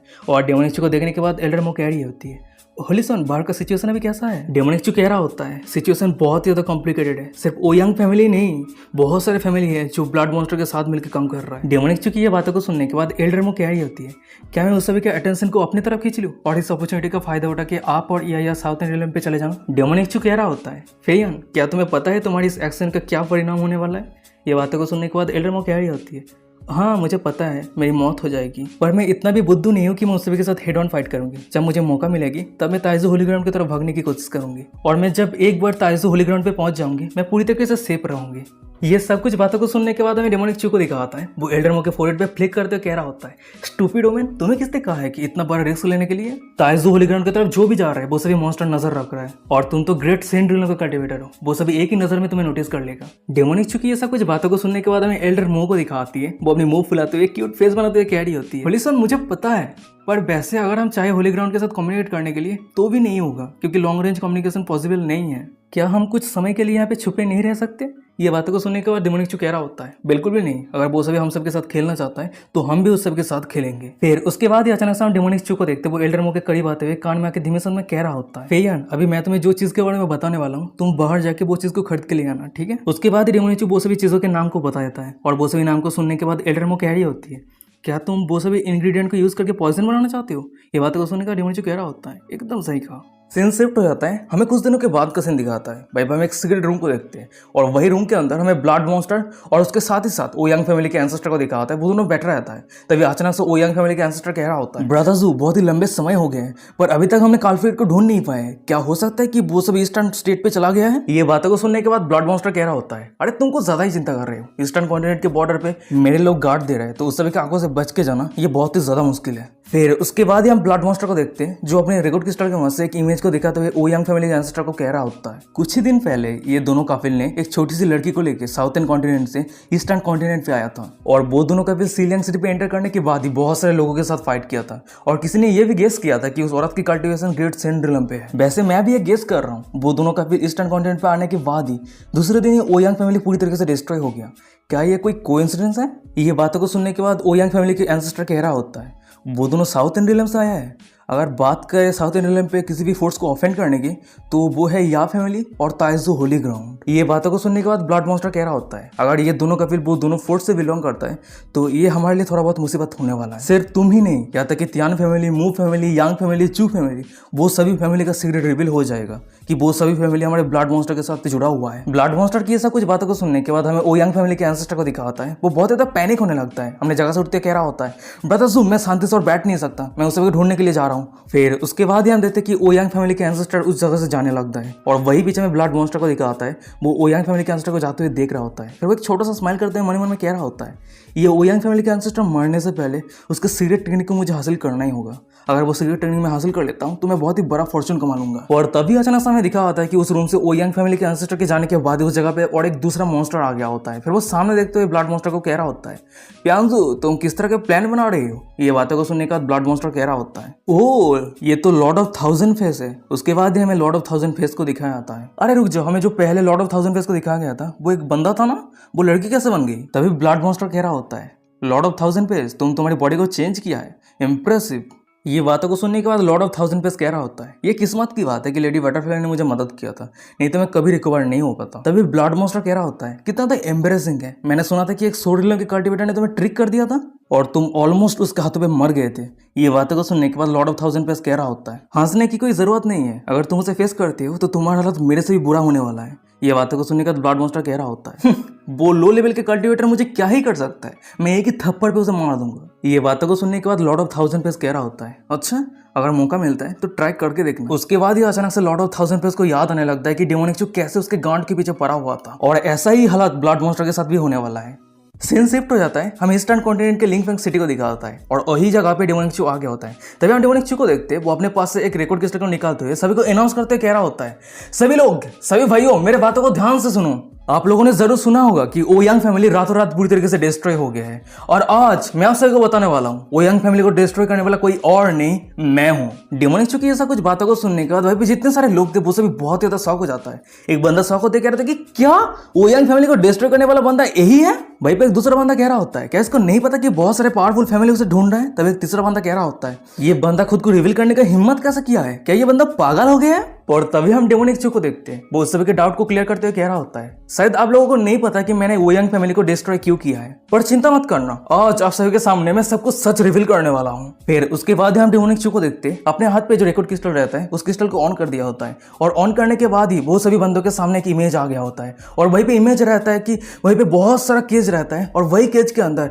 मरे हुए लड़कियों की लाश रहती है और सामने की ये सब कुछ नजरा को देखने के बाद भाई जितने सारे लोग थे वो सभी बहुत ज्यादा शॉक हो गया होता है। शॉक होते कह रहा था कि ये क्या है, देख के ऐसा लग रहा है कि वो सभी लड़कियों की ब्लड और वाइटलिटी को निचोड़ लिया गया है। तभी वो सभी बंदों के डाउट को क्लियर करते हुए डेमोनिक चू कह रहा होता है ये सभी फुटेज को मैं ओयांग फैमिली के सीक्रेट बेसमेंट से रिकॉर्ड किया है और मुझे पता चला है कि ओयांग फैमिली ब्लड मॉन्स्टर के साथ मिलकर काम करता है। यहाँ तक कि ओयांग फैमिली ने ब्लड एक्सचेंज डेमोनिक टेक्निक को भी कल्टिवेट किया है और आप लोग केज के अंदर जितने सारे लड़कियों की लाश को देख रहे हो वो सभी लड़कियों को ओयांग फैमिली ने सैक्रिफाइस किया है। तो इसलिए आज मैं अनाउंस करने वाला हूँ कि लिंगफंग सिटी के अंदर सिर्फ ओयांग फैमिली नहीं उसके साथ ही साथ त्यान फैमिली और भी बहुत बड़े बड़े फैमिली ब्लड मॉन्स्टर के साथ मिलकर काम कर रहा है और अपने ही ह्यूमन रेस को बर्बाद कर रहा है। डेमोनिक चू की ये सब कुछ बातों को सुनने के बाद एक बंदा कह रहा होता है तुम ये सब कुछ कह रही हो, क्या तुम्हारे पास कोई प्रूफ है। ये बातों को सुनने के बाद डेमोनिक चू कह रहा होता है त्यान फैमिली पे जाने के लिए तुम सभी मुझे फॉलो करो, फिर उसके बाद तुम सभी को पता चल जाएगा। और अचानक से हमें दिखा आता है कि उस सभी के पीछे एक लड़की आ जाती है, फिर वो चिल्लाते हुए कह रही होती है ओ तो त्यान फैमिली पे एंटर करना चाहती हो, कितना तो एरोगेंट है। हम सभी तुम्हें ढूंढ रहे थे पर तुम खुद ही यहाँ पे आ गए, देख के ऐसा लग रहा है कि हमें और मेहनत करने की कोई जरूरत नहीं है। तभी मैं बताया था कि इस लड़की की क्या आइडेंटिटी है, वो त्यांग फैमिली की एक मेंबर है और उसकी कल्टिवेशन लेजर सेंट पे है। पर तभी अचानक से हमें दिखा आता है कि उस लड़की के पीछे एल्डर मोह आ जाती है और उस लड़की के गले को पकड़ने के बाद मर्डर देती है और वही कारण हमें उस लड़की को दिखाती है। वो लड़की वहीं पे राम नाम सत्य हो जाती है। बेचारी वो लड़की की शो शुरू होने से पहले ही खत्म हो गई। उसके बाद ही हम एल्डर मो को देखते हैं वो उस लड़की को मारने के बाद भाई दूर फेंक दिया होता है। तभी हमें दूसरी तरफ डेमोनिक चू को दिखा आता है वो सभी के सामने एक्टिंग करते हुए एल्डर मो को ग्रीट करते हुए कह रहा होता है सीनियर आपकी मदद के लिए बहुत बहुत शुक्रिया। तभी उस जगह पे रहे सभी बंदों को दिखा आता है जो सामने के नजारा को देखने के बाद बहुत ज्यादा शौक हो गया होता है। एक बंदा शौक होते कहते कि क्या त्यान रूसी इस तरह से मर गई। वहीं पे एक दूसरा बंदा कह रहा होता है क्या ये हो सकता है कि इस सीनियर की कल्टिवेशन ग्रेट सिंड्रिलम पे है। और तभी अचानक से हम डेमोनिक चू को देखते हैं वो सभी को अनाउंस करते हुए कह रहा होता है त्यांग फैमिली के लेजर सिंड्रिलम के कल्टिवेटर की मौत हो चुकी है, तो प्लीज त्यांग फैमिली पे जाने के लिए आप सभी मुझे फॉलो कीजिए और वो सभी पीसफुल औरत को बचाइए। सीन शिफ्ट हो जाता है, मैं कुछ मिनट के बाद का सीन दिखाता है। भाई पे हम देखते हैं कि डेमोनिक चू के इन्फ्लुएंस के कारण भाई पे जितने सारे लोग थे वो सभी त्यांग फैमिली के ऊपर अटैक कर दिया होता है। फिर उसके बाद ही हम देखते हैं कि भाई पे जितने सारे लोग थे वो सभी त्यांग फैमिली के लोगों को मार रहा होता है और वही बीच में डेमोनिक चू को दिखाता है वो सभी बंदों को कमांड देते हुए कह रहा होता है त्यांग फैमिली ब्लड मॉन्स्टर के साथ हाथ मिला लिया है, ये त्यांग फैमिली ह्यूमन काइंड के लिए एक कैंसर है, तो जाओ त्यान फैमिली को डिस्ट्रॉय करके ह्यूमन काइंड के कैंसर को क्लियर करो। फिर उसके बाद ही हमें दिखा आता है कि डेमोनिक चू के इन्फ्लुएंस के कारण भाई पे जितने सारे लोग थे वो सभी गुस्से से आंख बबूला हो गया होता है। वो सभी त्यांग फैमिली के ऊपर अटैक करते हुए चिल्लाते हुए कह रहा होता है मार दो त्यांग फैमिली के एक भी मेंबर को जिंदा मत रखना, सभी को मार दो। तभी सामने की ये सब कुछ नजारा को देखने के बाद डेमोनिक चू एक छोटा सा स्माइल करता है, फिर वो मन ही मन में कह रहा होता है मुझे पता था त्यांग फैमिली ने ये सभी कल्टिवेटर को बहुत ही लंबे समय से सरपास करके रखा था, उस सभी को सिर्फ एक बूस्ट और कॉन्फिडेंट की जरूरत है। उसके बाद ही त्यान फैमिली के ऊपर अटैक करने के लिए वो सभी हेजिटेट भी नहीं करेगा। पर तभी अचानक से हमें दिखा आता है कि डेमोनिक चू के पीछे एल्डर मो आ जाती है, फिर वो कह रही होती है होली मैंने त्यांग फैमिली के सीक्रेट रूम को ढूंढ लिया है। ये बातों को सुनने के बाद हमें डेमोनिक चू को दिखा आता है वो एल्डर मो की बूटी पे एक थप्पड़ मारते हुए कह रहा होता है अच्छा ठीक है प्लान की वजह से हमें आगे जो करना है वही करेंगे। ये बातों को सुनने के बाद एल्डर मो कह रही होती है अच्छा ठीक है होली सन। फिर उसके बाद हम डेमोनिक चू को देखते हैं वो सभी कल्टिवेटर को अनाउंस करते हुए कह रहा होता है मेरे फ्रेंड्स और ब्रदर मुझे फॉलो करो, मैं त्यांग फैमिली के असली फेस को रिवील करने वाला हूँ। उसके बाद ही डेमोनिक चू त्यांग फैमिली के एक सीक्रेट रूम के दीवार को तोड़ देता है और दीवार को तोड़ने के बाद ही उस सीक्रेट रूम के अंदर से बहुत सारे लाश बाहर आने लगता है, खून की बदबू आने लगता है और सामने के नजारा को देखने के बाद वहीं पे जितने सारे लोग थे वो सभी बहुत ज्यादा शौक हो जाता है। शौक होते कह रहा था कि मॉन्स्टर त्यांग फैमिली मॉन्स्टर है। वही दूसरा बंदा कह रहा होता है त्यांग फैमिली के एक भी मेंबर बचना नहीं चाहिए, सभी को मार देना चाहिए। तभी हम डेमोनिक चू को देखते वो सभी के सामने आते हुए कह रहा होता है सिर्फ ओयांग फैमिली और त्यांग फैमिली नहीं, उसके साथ ही साथ यांग फैमिली, मू फैमिली, चू फैमिली, ये सभी फैमिली ब्लड मॉन्स्टर के साथ जुड़ा हुआ है। वो सभी अपने ही ह्यूमन रेस को मॉन्स्टर रेस के सामने बेच रहे हैं, वो सभी अब इंसान नहीं रहे, वो सभी ह्यूमन रेस का दुश्मन है। ये बातों को सुनने के बाद एक बंदा कह रहा होता है आपने एकदम सही कहा, वो सभी अब इंसान नहीं रहे, वो सभी मॉन्स्टर बन गया है, उस सभी को हमें मारना होगा। पर तभी अचानक से हमें दिखा आता है कि उस सभी के माथे के ऊपर व्हाइट को तोड़ते हुए एक धर्मा हाथ बाहर आता है और सामने के नजारा को देखने के बाद एक बंदा कह रहा होता है ओ नो ये सही नहीं हो रहा है, ये त्यांग फैमिली का एंसेस्टर है। वहीं पे हम त्यांग फैमिली के एंसेस्टर को देखते वो चिल्लाते हुए कह रहा होता है तुम सब चोर कहीं के, अगर आज मैं तुम सभी को मार नहीं पाता हूं तो मैं इंसान नहीं हूं। फिर हम देखते हैं कि तियान फैमिली के एंसेस्टर वहीं पे आने के बाद वहीं पे जितने सारे लोग तियान फैमिली को डिस्ट्रॉय करने के लिए आए थे वो सभी तितर बितर होकर इधर उधर भाग रहा होता है। चिल्लाते कह रहा था कि मदद करो, भागो भागो। और वही तियांग फैमिली से दूर हमें डेमोनिक चू और एल्डर मो को दिखाती है, वो दोनों सामने के नजारा को देख रहा होता है। तभी हम एल्डर मो को देखते हैं, वो डेमोनिक चू को चिंता करते हुए कह रही होती है तियांग फैमिली के एंसेस्टर ने फॉर्मेशन को एक्टिवेट कर दिया है। होलिसन, ये बहुत ज्यादा रिस्की है, मैं आपको लेके चिंता कर रही हूँ। डेमोनिक चू कह रहा होता है चिंता मत करो, लॉर्ड ऑफ 1000 पेस जिसका कल्टीवेशन 5th स्टेज ग्रेट सेंड्रिलम पे था उसको मैंने ट्रिक कर दिया था और उसी कारण वो खून की उल्टियां कर दिया था। और यहाँ पे बात रही त्यांग फैमिली के एंसेस्टर की जिसकी कल्टीवेशन 3rd स्टेज ग्रेट सेंड्रिलम पे है, स्पेशल कुछ भी नहीं है। फिर उसके बाद ही डेमोनिक चू एल्डर मो के बूटे पे हाथ रखते हुए रैप करते हुए कह रहा होता है तो इसलिए या फैन चिंता मत करो, ठीक है। ये बातों को सुनने के बाद हमें एल्डर मो को दिखाती है, वो ब्लास्टिंग करते हुए कह रही होती है अच्छा ठीक है होलिसन। तभी सीन शिफ्ट हो जाता है, मैं दूसरी तरफ त्यांग फैमिली के एंसेस्टर को दिखाता है, वो चिल्लाते हुए कह रहा होता है वो कौन है जो मेरे त्यांग फैमिली के खिलाफ खड़ा होने का हिम्मत करता है। पर तभी अचानक से हमें दिखा आता है कि त्यांग फैमिली के एंसेस्टर के पीछे एक पोर्टल के जैसा कुछ ओपन होता है और वही पोर्टल के अंदर से बहुत सारे पॉइजन गैस निकलने लगता है। और ये देखने के बाद वो एंसेस्टर कह रहा था कि ये क्या चल रहा है, ये क्या है। तभी हमें दूसरी तरफ डेमोनिक चू को दिखाता है, वो कह रहा होता है मैं 3 फ्लावर को यूज करके इस डेडली पॉइजन को बनाया है, उसके साथ ही साथ उसे ट्रैप करने के लिए मैंने 6 ग्रेट किलिंग फॉर्मेशन को यूज किया है। तो फेयन, क्या तुम त्यांग फैमिली के एंसेस्टर को मारने के लिए तैयार हो। ये बातें को सुनने के बाद हमें एल्डर मो को दिखाती है, वो अपनी टेक्निक यूज करते हुए कह रही होती है एकदम तैयार हो। उसके बाद हमें दिखा था कि एल्डर मो की टेक्निक के कारण बहुत सारे धर्माहाथ त्यांग फैमिली के एंसेस्टर को एक बार अटैक करने के लिए आगे बढ़ रहा होता है। और वो सभी धर्माहाथ जब त्यांग फैमिली के एंसेस्टर के शरीर के ऊपर लगता है उस जगह पे बहुत जोर से ब्लास्ट होता है। तभी सामने के नजारे को देखने के बाद हमें डेमोनिक चू को दिखाता है, वो एल्डर मो के पीछे आ गया होता है। फिर वो कह रहा होता है त्यांग फैमिली के एंसेस्टर को मारने के लिए आधा घंटा भी नहीं लगा, सच में मेरे उम्मीद से जैसे उम्मीद थी। उसके बाद ही डेमोनिक चू एल्डर मो के बहुत ज्यादा करीब हो जाता है और एल्डर मो के कमर पे हाथ रखते कह रहा होता है भैया तुम्हें थकान महसूस तो नहीं हो रही है। ये बातें को सुनने के बाद एल्डर मो कह रही होती है नहीं मैं एकदम सही हूँ, वैसे आपके ट्रेनिंग के लिए बहुत बहुत शुक्रिया। वैसे गए सबसे तो पता ही है कि यहाँ पे किस तरह की ट्रेनिंग की बात हो रहा है। तभी एल्डर मो कह रही होती है होलिसन, त्यांग फैमिली पूरी तरीके से डिस्ट्रॉय हो गया है, ये न्यूज़ बहुत जल्द फैलने वाला है, तो शायद हो सकता है कि बाकी की फैमिली को डर है और वो सभी छुपने का कोशिश करेगा। तो मेरे हिसाब से अभी के लिए हमें साउथ इंडियन पे चले जाना चाहिए। ये बातों को सुनने के बाद हमें डेमोनिक चू को दिखा आता है, वो प्यार से एल्डर मो के गर्दन पे किस करते हुए कह रहा होता है अच्छा ठीक है मैं तुम्हारी बातों को सुनूंगा, हम वापस लौटने के बाद मैं तुम्हें जरूर एक अच्छा रिवार्ड दूंगा। सीन शिफ्ट हो जाता है, इंस्टेंट कॉन्टिनेंट के क्यूलियन माउंटेन को दिखाता है और उसी जगह पे हम ओयांग फैमिली के एंसेस्टर को देखते हैं, वो भाग रहा होता है, चिल्लाते हुए कह रहा होता है कि प्यांसु तू मेरे खिलाफ एक्शन लेने का हिम्मत किया है। तभी हम ब्लड मॉन्स्टर और लॉर्ड ऑफ 1000 फेस को देखते हैं जो ओयांग फैमिली के एंसेस्टर का पीछा कर रहा होता है। तभी ब्लड मॉन्स्टर कह रहा होता है सावनेट ओयांग, चलो तुम्हारे सोल को हमें सर्च करने दो, तुम्हें भागने की कोई जरूरत नहीं है, हम ज्यादा कुछ नहीं करेंगे, सिर्फ तुम्हारे फैमिली के सीक्रेट टेक्निक को देखेंगे। उस सभी की ऐसा कुछ बातों को सुनने के बाद ओयांग फैमिली के एंसेस्टर चिल्लाते हुए कह रहा होता है क्या सीक्रेट टेक्निक, मेरे पास कोई भी टेक्निक नहीं है। और अचानक से हम दोनों मॉन्स्टर को देखते हैं, वो दोनों तरफ से ओयांग फैमिली के एंसेस्टर को पकड़ लिया होता है। तभी लॉर्ड ऑफ 1000 पेस कह रहा होता है हाँ तू भाग नहीं सकता है, गिव अप कर दे। ओयांग फैमिली के एंसेस्टर चिल्लाते हुए कह रहा होता है अगर मैं आज यहाँ से भाग नहीं सकता तो ये बिल्कुल भी मत सोचना कि मैं तुझे जी सीक्रेट टेक्निक हैंड ओवर कर दूंगा। फिर उसके बाद ही हम ओयांग फैमिली के एंसेस्टर को देखते हैं, वो खुद को सेल्फ डिस्ट्रॉय कर लेता है और उसी कारण उस जगह पे बहुत जोर से ब्लास्ट हो जाता है। और वही दूसरी तरफ हमें दोनों मॉन्स्टर को दिखाता है जो सेल्फ डिस्ट्रक्शन से बचने के लिए दूर आ गया होता है। तभी लॉर्ड ऑफ 1000 पेस खसते हुए कह रहा होता है क्या उसने सेल्फ डिस्ट्रक्ट कर लिया। ब्लड मॉन्स्टर कह रहा होता है चलो छोड़ो, जो हो गया है उसे जाने दो। और जिस इंसान ने ओयांग फैमिली को डिस्ट्रॉय किया है उस इंसान ने जरूर ओयांग फैमिली के सेकंड एंसेस्टर के पास से उस टेक्निक को ले लिया है। कुछ भी हो जाए मुझे उस टेक्निक को हासिल करना ही है, चाहे पूरे ह्यूमन रिलीजन को बर्बाद ही क्यों ना करना पड़े। सीन शिफ्ट हो जाता है, हमें 2 दिनों के बाद का सीन दिखाता है, वहीं पे हम एक माउंटेन को देखते हैं और वही माउंटेन पे हमें घर को दिखाता है और वही घर के सामने हमें या को दिखाती है, वो कल्टीवेट कर रही होती है। तभी सीन शिफ्ट हो जाता है, मैं घर के अंदर रहे डेमोनिक चू और एल्डर मो को दिखाती है, वो दोनों बिस्तर पे अपने प्यार भरे काम कर रहा होता है। अचानक से हम एल्डर मो को देखते हैं, वो अपनी धीमी सद में डेमोनिक चू को कह रही होती है होलिसन धीमे या बाहर कल्टीवेट कर रही है। ये बातों को सुनने के बाद हमें डेमोनिक चू को दिखाता है, वो अपने काम को कंटिन्यू रखता है और वो फिर वो कह रहा होता है अगर ऐसी बात है तो तुम तुम्हारी आवाज़ को होल्ड करके रखो, नॉइस करने की कोई ज़रूरत नहीं है।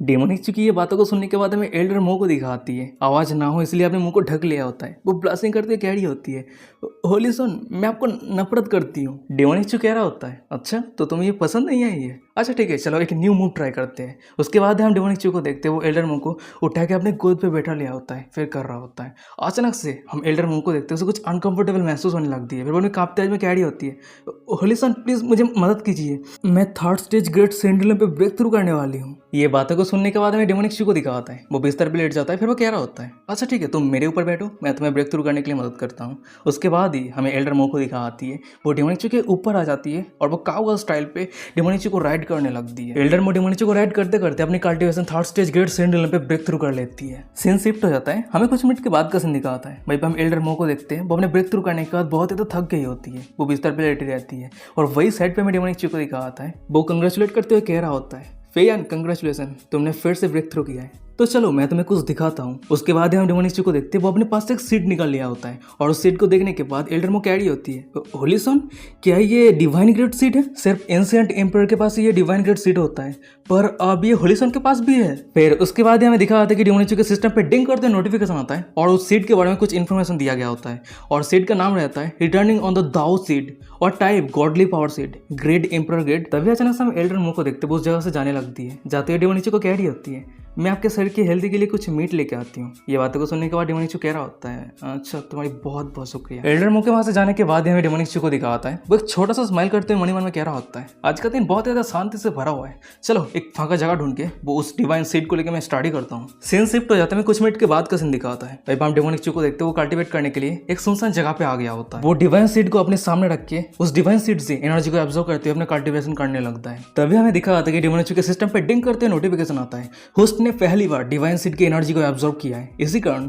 एक रूटलेस डिवाइन वाटर रिलीज हो रहा है। फिर उसके बाद हमें दिखा जाता है कि डेमोनिक चू के ऊपर गोल्डन कलर का बारिश गिरने लगता है और सामने की नजारा को देखने के बाद डेमोनिक चू कंफ्यूज होते कह रहा होता है, क्या रूटलेस डिवाइन वाटर ये क्या है? पर तभी अचानक से हमें दिखा जाता है कि डेमोनिक चू जिस पत्थर के ऊपर बैठा हुआ था वो पत्थर अचानक से दो हिस्सों में बढ़ जाता है और सामने के नजारा को देखने के बाद डेमोनिक चू कंफ्यूज होते कह रहा होता है, यहाँ पे चल क्या रहा है? और तभी हमें दिखा आता है कि उस जगह से जब धूल हटता है वहीं पे एक लड़की की परछाई रहती है और सामने की नजर को देखने के बाद डेमोनिक चू शॉक होते हैं, पैनिक होते कह रहा होता है, तो तुम कौन हो? डेमोनिक चू की ये बातों को सुनने के बाद हमें दूसरी तरफ फाइनली उस लड़की को दिखा आती है, वो कह रही होती है, मैं कितने लंबे समय से सो रही थी, वैसे अभी कौन सा इरा चल रहा है?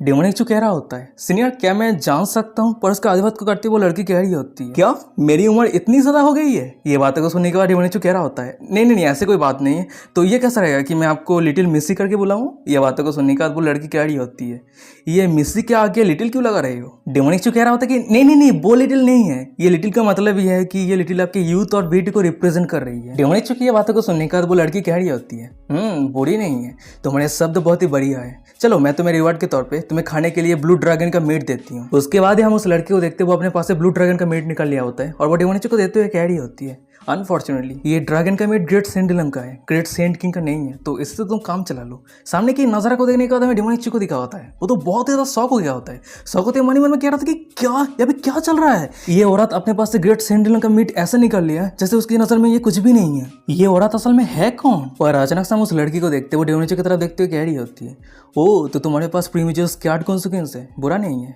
लिटिल गाय तुम्हारा नाम क्या है? ये बातों को सुनने के बाद डेमोनिक चू ग्रीट करते हुए कह रहा होता है, मेरा नाम चूजियान है। वैसे मैं सोच रहा हूँ कि मैं फॉर्चुनेट हूँ कि मैं लिटिल मिस्सी के नाम जान सकूँ। ये बातों को सुनने के बाद वो लड़की कह रही होती है, मेरी नाम लो क्यों है। डेमोनिक चू कह रहा होता है, मिस लो मैं फील कर सकता हूँ कि आप बहुत ही ज्यादा स्ट्रॉन्ग है, पर मैं डिटेक्ट नहीं कर पा रहा हूँ कि आपकी रिलम क्या है, क्या आप एम्पर रिलम के हैं? डेमोनिक चू की ये बातों को सुनने के बाद लो कह रही होती है, हाँ तुम्हारा आईसाइट बुरा नहीं है, मेरी कल्टिवेशन एम्पर रिलम पे है, पर अनफॉर्चुनेटली हेवन ने मेरी स्ट्रेंथ को सरपास कर दिया है और अभी मेरी कल्टिवेशन हाफ एम्पर रिलम पे है। और लो की ये बातों को सुनने के बाद हमें डेमोनिक चू को दिखाता है, वो तो बहुत ही ज्यादा एक्साइटेड हो जाता है। मई में कह रहा था कि हाँ मैंने एकदम सही गेस किया था, इस औरत की कल्टिवेशन एम्पर रिलम पे है, चाहे कुछ भी हो जाए इस लड़की को मेरे साइड पे लाना होगा। फिर उसके बाद ही हम डेमोनिक चू को देखते हुए एक जगह पे बैठ गया होता है और अपने साइड पे बैठने के लिए इशारा करते हुए लो को कह रहा होता है, ये बहुत ही ज्यादा अमेजिंग है कि मिस लो इस इरा के एम्पर रिलम का कल्टिवेटर है। डेमोनिक चू की ये बातों को सुनने के बाद हमें लो को दिखाती है और डेमोनिक चू के साइड पे बैठते हुए कह रही होती है, लिटिल गाय मुझे टेस्ट करना बंद करो, ये सच है कि मैं इस इरा से नहीं हूँ। ये बातों को सुनने के बाद डेमोनिक चू कह रहा होता है, अगर ऐसी बात है तो आप कौन सी इरा से हैं और अभी अचानक से आप अपेयर क्यों हुए? डेमोनिक चू की ये बातों को सुनने के बाद लो कह रही होती है, मैं प्रीमिजियल इरा से हूँ और मैं खुद को सील कर दिया था और अभी रूटलेस डिवाइन वाटर एनर्जी के कारण मैं जाग पाई हूँ। तो गाइस मैं आप सभी के क्लैरिफिकेशन के लिए बता दूं, डेमोनिक चू जिस पत्थर के ऊपर बैठ के कल्टिवेट कर रहा था वही पत्थर के अंदर लुओ सील थी और जब डेमोनिक चू के डिवाइन सीड से rootless divine water energy release हुआ उसी समय लुओ की सील अनसील हो गई। तो चलो अब हम कहानी पे आते हैं। हमें डेमोनिक चू को दिखाते हैं, वो लुओ के बातों को सुनने के बाद मन ही मन में कह रहा होता है, क्या प्रीमिजियल इरा? पर वो इरा तो करोड़ों साल पहले की है। पर तभी अचानक हम लुओ को देखते हैं, वो समझ जाते हैं कि डेमोनिक चू क्या सोच रहा है। फिर वो कह रही होती है, जब मैं खुद को सील किया था तब उस समय मेरी उम्र सिर्फ 5 लाख साल थी और शायद उस इलाके में सबसे कम उम्र वाली एम्पेरियम की कल्टीवेटर थी। लोग ये सब कुछ बातों को सुनने के बाद डेमोनिक चू मन ही मन में कह रहा होता है वो खुद को सील कर लिया था और मेरी वजह से वो जग गई है, तो क्या इसे ही फेट कहते हैं। उसके बाद डेमोनिक चू लोगों को कह रहा होता है वैसे आपने खुद को सील क्यों किया था। ये बातों को सुनने के बाद लोग कह रही होती है प्रीमिजियल इरा पे एक एम्पर था जो एक टेक्निक कल्टिवेट किया था, उस टेक्निक के मदद से फ्यूचर प्रेडिक्ट किया जा सकता है, और जब उसने अपने टेक्निक को यूज करके फ्यूचर को प्रेडिक्ट किया था तब उसे एक सीक्रेट पता चला था। ये बातों को सुनने के बाद डेमोनिक चू कह रहा होता है तो वो सिगरेट क्या है। लोग कह रही होती है आउटर हेवन, अगर हम खुद को इस हेवन के जंजीरों से बाहर निकल सकते हैं तो हमारी दाव फाउंडेशन और भी ज़्यादा स्ट्रांग हो जाएगा और हमारे जो लाइफ स्पैन है और भी ज़्यादा इंक्रीज हो जाएगा और हम इमॉर्टल बन जाएंगे। पर अनफॉर्चुनेटली प्रीमिजियल इरा के एक भी एम्परर आउटर हेवन को ढूंढ नहीं पाया और सिर्फ यही कारण है हमारे जैसे कुछ एम्पेरियम के कल्टिवेटर खुद को सील कर दिए और उम्मीद कर रहे थे कि फ्यूचर में इमॉर्टलिटी का चांस मिलेगी। डेमोनिक चू कह रहा होता है मिस लो आपके बातों के हिसाब से इसका मतलब यह है कि बहुत सारे एम्पेरियम के कल्टिवेटर हैं जो खुद को सील कर दिया है। लोग कह रही होती है एग्जैक्टली कितने सारे हाफ एम्पेरियम के कल्टिवेटर ने खुद को सील किया है ये मैं नहीं जानती, पर मैं ये श्योर हूँ कि मैं अकेली नहीं हूँ। ये बातों को सुनने के बाद डेमोनिक चू कह रहा होता है तो अगर ऐसी बात है तो एम्पेरियम के कल्टिवेटर का क्या हुआ, वो सभी भी खुद को सील कर दिया। लोग कह रही होती है जिसका कल्टीवेशन पूरी तरीके से एम्पेरियम पे पहुंच गया है उसका कनेक्शन दुनिया के दाव से बहुत ज़्यादा स्ट्रांग है, तो इसी कारण उस सभी को सील करना बहुत ही ज़्यादा मुश्किल है। वो सभी कहाँ गया क्या कर रहे हैं मैं कुछ नहीं जानती। अचानक से हम लोगों को देखते वो अपने पास एक जेट निकल लिया होता है और वो डेमोनिक चू को देते हुए कह रही होती है लिटिल गाय तुमने मुझे अनसील किया, इसी कारण मैंने तुमसे कर्म उधार लिया है। इस जेट प्लेट पे मेरी ऑरा सील है, अगर तुम कोई भी डेंजर में होते हो तो इस जेट प्लेट को क्रॉस कर देना, तब उस समय तुम उस मुसीबत से बच सकते हो। और हाँ अगर तुम कोई ऐसे दुश्मन से मिलते हो जो ये जेट स्लिप सॉल्व नहीं कर सकता है तब उस समय मैं तुम्हारी प्रॉब्लम को सॉल्व करने के लिए खुद आऊंगी। लोग की ये बातों को सुनने के बाद हमें डेमोनिक चू को दिखाता है उस जेट स्लिप को अपने हाथ पे लेते हुए कह रहा होता है मिस लो आपकी बहुत बहुत शुक्रिया, वैसे क्या आप अभी निकल रहे हैं। लोग कह रही होती है ये तुम क्यों पूछ रहे हो। ये बातों को सुनने के बाद डेमोनिक चू कह रहा होता है ऐसा ही होता है ना, कोई लेजेंडरी फिगर जाने से पहले कुछ पावरफुल आइटम दे के जाती है। डेमोनिक चू की ये बातों को सुनने के बाद लो हंसते कह रही होती है लिटिल गाय तुम बहुत ज्यादा इंटरेस्टिंग हो, करोड़ों साल गुजर चुका है, पहाड़ भूमि में बदल गया है और भूमि पहाड़ में बदल गया है, कोई भी चीज सेम नहीं रहता है। इस दुनिया में कोई भी नहीं है जो मुझे जानती है और मैं भी इस दुनिया को अच्छी तरीके से नहीं जानती हूँ। लोग की ये बातों को सुनने के बाद डेमोनिक चू कह रहा होता है मिस अगर आपको जाने के लिए कोई भी जगह नहीं है तो क्यों ना आप मुझे फॉलो कीजिए। ये बातों को सुनने के बाद हम लोगों को देखते हैं वो डेमोनिक चू के बहुत ज़्यादा करीब आ जाती है, फिर वो कह रही होती है लिटिल गाय तुम मुझे बहुत ही अच्छे तरीके से समझते हो, तो ये कैसा रहेगा कि मैं तुम्हें कुछ लेसन सिखा दूं। ये बातों को सुनने के बाद मैं डेमोनिक चू को दिखाता है उसके शरीर से तो पसीना आ रहा होता है। तभी लोग कह रही होती है वैसे तुम्हारे प्रेजेंस को देख के लग रहा है कि तुम्हारे पास औरत की कोई कमी नहीं है। लोग की ये सब कुछ बातों को सुनने के बाद हमें डेमोनिक चू को दिखाता है उसके शरीर से तो पसीना आ रहा होता है। मन में कह रहा होता है क्या करोड़ों साल पहले लोग इतना ज्यादा पैशनेट और ओपन थे। ये औरत सकूबस है, मैं ये गारंटी दे सकता हूँ कि ये औरत एक बार अगर शुरू करती है तो पूरी तरीके से मुझे निचोड़ लेगी। लोग डेमोनिक चू के करीब आते हुए कह रही होती है हमने अभी तक कुछ किया ही नहीं है पर तुम ऑलरेडी इतना तो एम्बेरस हो गए। डेमोनिक चू मन में कह रहा होता है मैं इस औरत को प्रेडिक्ट नहीं कर पा रहा हूँ। इस औरत की बातों को सुनने के बाद अगर मैं इस औरत के ऊपर एक्शन लेना शुरू कर देता हूँ तो कौन जाने ये औरत एक ही थप्पड़ में मुझे मार देगी। और डेमोनिक चू को हिचकता हुआ देखने के बाद लोग हंसते हुए कह रही होती है क्या तुम्हें डर है। ये बातों को सुनने के बाद डेमोनिक चू कह रहा होता है हाँ मिस प्लीज मुझे जाने दीजिए। लोग कह रही होती है अच्छा ठीक है वैसे लिटिल गाय अगर मैं व्हाइट ड्रेस पे अपेयर होती हूँ तो मेरे सामने लफाड़वे के साथ एक्ट मत करना नहीं तो तुम जरूर मर जाओगे, ठीक है ये ध्यान में रखना। डेमोनिक चू कह रहा होता है व्हाइट ड्रेस क्यों। ये बातों को सुनने के बाद लोग कह रही होती है जब तुम उसे देखोगी तुम्हें खुद पता चल जाएगा। डेमोनिक चू मन में कह रहा होता है इस औरत की बातों की मतलब क्या है, क्या इस औरत की दो पर्सनैलिटी है क्या। अगर ऐसी बात है तो मैं फिर तो डेंजर में हूँ। डेमोनिक चू को इतना चिंता में देखने के बाद लोग कह रही होती है चिंता मत करो वो तुम्हें बिना रीजन के नहीं मारेगी, पर हाँ तुम्हें यह ध्यान में रखना है कि तुम उसके सामने लफड़े के साथ एक्ट बिल्कुल भी मत करना। पर तभी अचानक से हम लोगों को देखते हैं उसके कपड़े बदल के पार्पल से व्हाइट होने लगती है। ये देखने के बाद लोग अपनी कांपते में कह रही होती है ओ नो वो बाहर आ रही है। और सामने के नज़ारा को देखने के बाद डेमोनिक चू कह रहा होता है मिस लो क्या हुआ है क्या सही है। ये बातों को सुनने के बाद लो कह रही होती है मिस लो ये नाम मुझे पसंद नहीं है। डेमोनिक चू कह रहा होता है अगर ऐसी बात है तो मैं आपको कैसे बुलाऊं मिस या फिर सीनियर। पर अचानक से हम लोगों के सेकंड पर्सनैलिटी को देखते हुए डेमोनिक चू के आंखों के सामने एक आइस पेयर रख दिया होता है। फिर लो की सेकंड पर्सनैलिटी डेमोनिक चू को कह रही होती है मिस लो मैं इतना भी यंग नहीं हूँ और सीनियर लो ये सुनने में बहुत ज्यादा अजीब लग रही है। ये सब कुछ बातों को सुनने के बाद डेमोनिक चू तो बहुत ज्यादा परेशानी में रहता है। वो बोले तो बोले क्या करे तो करे क्या, फिर वो अपने कांपते आवाज में कह रहा होता है तो मैं आपको क्या आंट लो करके बुला सकता हूँ। डेमोनिक चू के मुंह से आंट लो के नाम को सुनने के बाद हमें उस लड़की को दिखाती है वो थोड़ी खुश हो जाती है, ब्लासिंग करते हुए कह रही होती है कि हाँ मुझे ये नाम पसंद आया। डेमोनिक चू कह रहा होता है अच्छा ठीक है मैं आपको आंट लो करके बुलाऊंगा। उसके बाद डेमोनिक चू मन में कह रहा होता है इस दुनिया के साथ क्या प्रॉब्लम हो गया है, इस दुनिया में ऐसी भी कोई लड़की है जो आंट बोलने से खुश हो जाती है। तभी आंट लो डेमोनिची को कह रही होती है, तुम ब्लड कलर लाक कैरी कर रहे हो, इसी कारण उसने तुम्हें फॉलो किया है। ये बातों को सुनने के बाद डेमोनिचू कह रहा होता है, ये मैं पहली बार किसी से मिल रहा हूँ जो मेरे अलावा भी कोई लाक को देख सकता है। वैसे आंट लो आपको ब्लड कलर लाक के बारे में कैसे पता?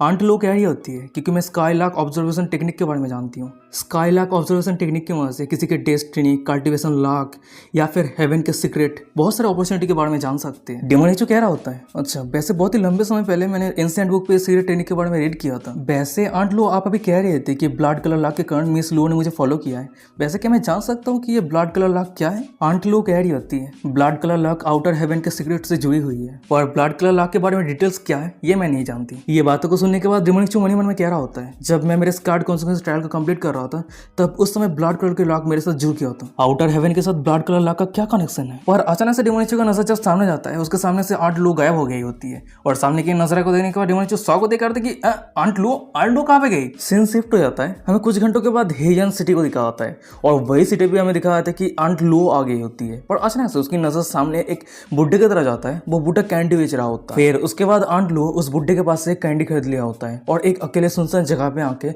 उस कैंडी को खा रही होती है, खुशी खुशी मन भर के। पर तभी अचानक से हमें दिखा आता है कि आंट लो के पीछे डेमोनिचू, एल्डर मो और याया आ गई होती है। तभी एल्डर मो कह रही होती है, होलिसन आप जो अमेजिंग सीनियर के बारे में बात कर रहे थे, क्या यही सीनियर है? और वही दूसरी तरफ हमें आंट लो को दिखाती है। उस सभी को सामने देखने के बाद वो बहुत ज्यादा गुस्सा हो गई होती है। अचानक से वो अपने कैंडी को पीछे छुपाती हुई कह रही होती है, तुम लोग कहाँ जाना चाहते हो? इशारा करो कहाँ पे जाना है? डेमोनिचू कह रहा होता है, वेल सेंजियांग सिटी। ये बातों को सुनने के बाद हमें आंट लो को दिखाती है, वो वॉइड को क्रैक कर देती है, और वॉइड को क्रैक करने के बाद सेंजियांग सिटी पे जाने के लिए एक डायरेक्ट पोर्टल ओपन हो गया होता है। फिर वो कह रही होती है, चलो चलते हैं। सीन शिफ्ट हो जाता है, हमें कुछ मिनट के बाद का सीन दिखाता है। भाई हम सेंजियांग सिटी को देखते हैं, और वही सिटी के अंदर हमें एक घर को दिखाता है, और वही घर के अंदर हमें क्यूमिंग और योची होलिटर को दिखाती है, वो दोनों बैठी रहती है। पर अचानक से उन दोनों के सामने डेमोनिचू और बाकी सभी आ गया होता है। भाई डेमोनिचू कह रहा होता है, मास्टर मैं वापस आ चुका हूँ। ये बातों को सुनने के बाद क्यूमिंग कह रही होती है, बोले डिसाइबल क्या तुम उस सभी को मुझे इंट्रोड्यूस नहीं करवाओगे?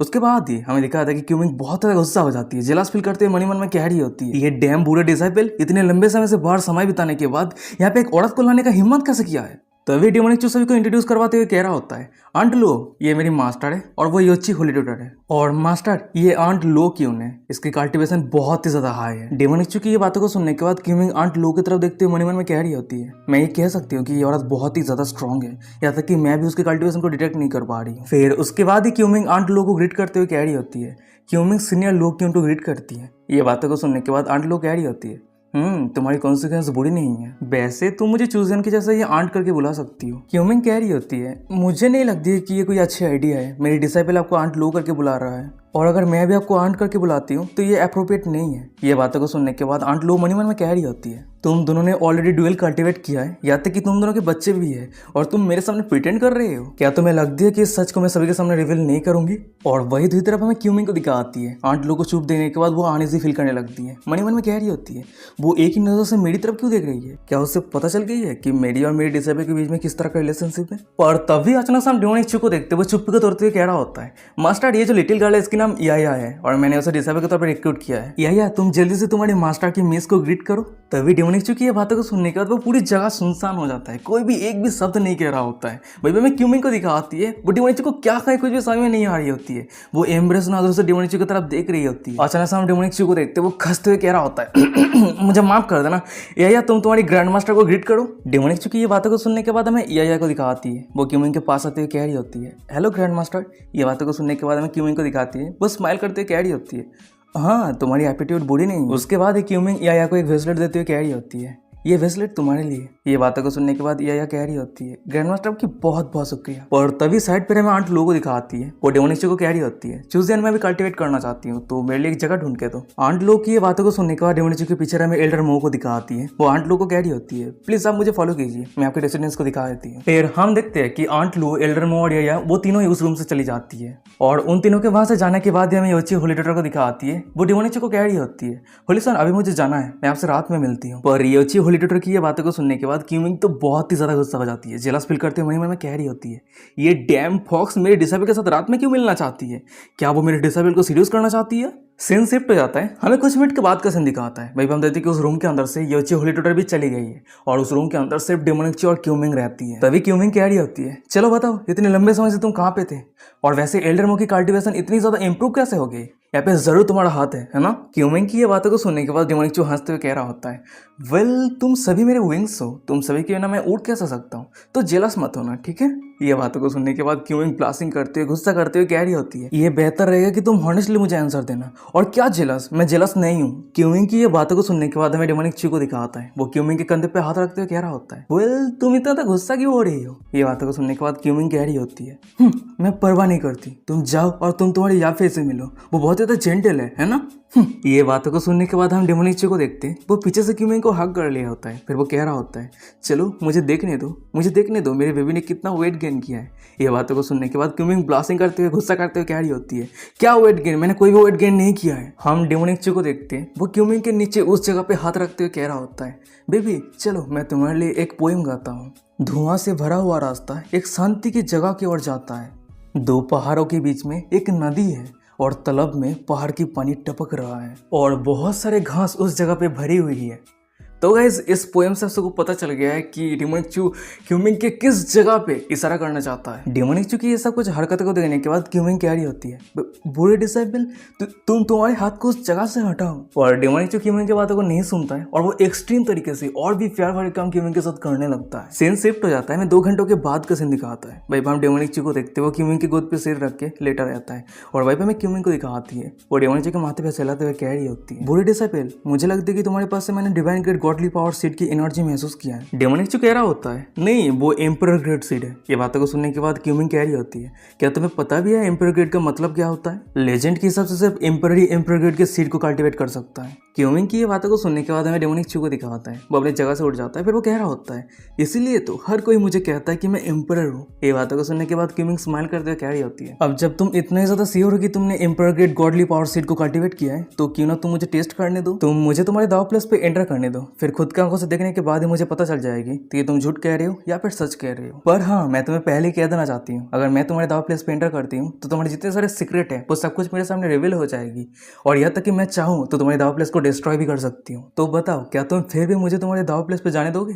क्यूमिंग की ये बातों को सुनने के बाद डेमोनिक चू कह रहा होता है, स्टूपिड वुमन क्या तुम मुझे हर्ट करना चाहती हो। अच्छा ठीक है कोई दिक्कत नहीं है, अगर तुम एंटर करना चाहती हो तो एंटर कर सकती हो, कोई दिक्कत नहीं है, मैं नहीं डरता। डेमोनिक चू की ये बातों को सुनने के बाद हमें क्यूमिंग को दिखाती है, वो डेमोनिक चू की छाती पे हाथ रखती है और कुछ स्पेल कास्ट करती है। उसके बाद ही क्यूमिंग की सोल डेमोनिक चू के सी ऑफ कॉन्सिक्वेंस पे एंटर कर जाती है। क्यूमिंग इधर उधर देखती है, थोड़ी शॉक हो जाती है, शॉक होते मन में कह रही होती है, ये चूजियन के सी ऑफ कॉन्सिक्वेंस है, ये कैसे पॉसिबल हो सकती है, मैंने इतने बड़े सी ऑफ कॉन्सिक्वेंस कभी नहीं देखा। वैसे अब मुझे सब कुछ समझ में आ रही है, चूजियन की इतने स्ट्रॉन्ग फाउंडेशन है तो उसे स्ट्रॉन्ग होना सरप्राइज वाली बात नहीं है। फिर उसके बाद ही क्यूमिंग पैदल चलते चलते डेमोनिक चू के दाव प्लेस पे आ गई होती है। वो सामने देखते हुए मन में कह रही होती है, उसके सी ऑफ कॉन्सियसनेस इतना ज्यादा बड़ा है पर उसके दाव प्लेस इतना तो ऑर्डिनरी क्यों है। क्यूमिंग डेमोनिक चू के दाव प्लेस पे एंटर करती है और एंटर करती है उसकी नजर सामने एम्परर ग्रेड गॉडली सीड की तरफ जाती है और उस सीड की तरफ देखते हुए क्यूमिंग मन में कह रही होती है, बुरे डिसाइपल ने झूठ नहीं कहा था, सच में उसके पास divine grade godly power seed है। और तभी अचानक से क्यूमिंग को दिखाती है, उसकी नजर जब सामने जाती है वो बहुत ज्यादा शॉक हो जाती है क्योंकि उसके सामने कोई एक इंसान खड़ा रहता है और उस इंसान को देखने के बाद क्यूमिंग कह रही होती है, चूजियन। क्यूमिंग की ये बातों को सुनने के बाद वो इंसान जब पीछे मुड़ता है हमें दिखा होता है कि वो इंसान कोई और नहीं चूजियन के पास्ट लाइफ के असली डेमोनिक चू का सोल अवतार रहता है। डेमोनिक चू को यहाँ पे देखने के बाद क्यूमिंग तो बहुत ही ज्यादा शॉक हो जाती है, शॉक होते कह रही होती है, तुम चूजियन नहीं, तुम डेमोनिक चू हो। नहीं अरे रुक जाओ, तुम असल में हो कौन। क्यूमिंग की ये बातों को सुनने के बाद डेमोनिक चू कह रहा होता है, मस्टर्ड। ये बातों को सुनने के बाद क्यूमिंग कह रही होती है, नहीं तुम मेरी बुरे डिसाइपल नहीं हो, तुम कौन से चूजियन हो, तुम डेमोनिक चू के जैसे क्यों लग रही हो। क्यूमिंग की ये बातों को सुनने के बाद डेमोनिक चू मन में कह रहा होता है, मास्टर ने मेरे गॉडली पावर सीड को देख चुकी है, वो अगर चाहती थी तो उस सीड को ले सकती थी पर उसने ये सब कुछ नहीं किया। वैसे मास्टर ने मेरे असली चेहरे को देख लिया है पर अभी तक कोई भी एक्शन नहीं लिया है, तो इसका मतलब यह है कि मैं मास्टर को ट्रस्ट कर सकता हूँ। फिर उसके बाद ही डेमोनिक चू क्यूमिंग को कह रहा होता है, पास्ट के सोल रिटर्निंग प्लेस के डेमोनिक चू मैं हूँ और अभी के समय पे ताइज होली ग्राउंड के होली सोन मैं ही हूँ। डेमोनिक चू की ये सब कुछ बातों को सुनने के बाद हमें क्यूमिंग को दिखाती है, वो तो बहुत ही ज्यादा शॉक हो जाती है, कंफ्यूज हो जाती है, कंफ्यूजन में कह रही होती है, अगर ऐसी बात है तो मेरी डिसेबल चूजियन कहाँ पे है, क्या तुमने उसके बॉडी को पोसेस किया है। नहीं ये इम्पॉसिबल है, अगर तुम उसके बॉडी को पोसेस करते तो लैंड ऑफ बिगिनिंग पे प्रीमियस स्वॉर्ड इंटेंट ढूंढ नहीं पाते। क्यूमिंग को इतना तक कंफ्यूजन में देखने के बाद हमें डेमोनिक चू को दिखाता है, वो क्यूमिंग के कंफ्यूजन को दूर करते हुए कह रहा होता है, मेरे पास एक सीक्रेट टेक्निक है, उस टेक्निक के वजह से मैं किसी भी मरे हुए बॉडी को पोसेस कर सकता हूँ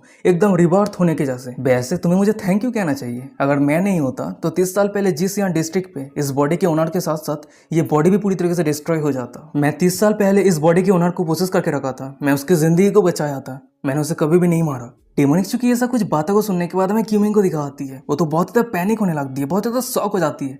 शॉक होते कह रहे थे कि तो इसका मतलब यह है कि तुम 30 सालों से ये सब कुछ प्लान कर रहे हो।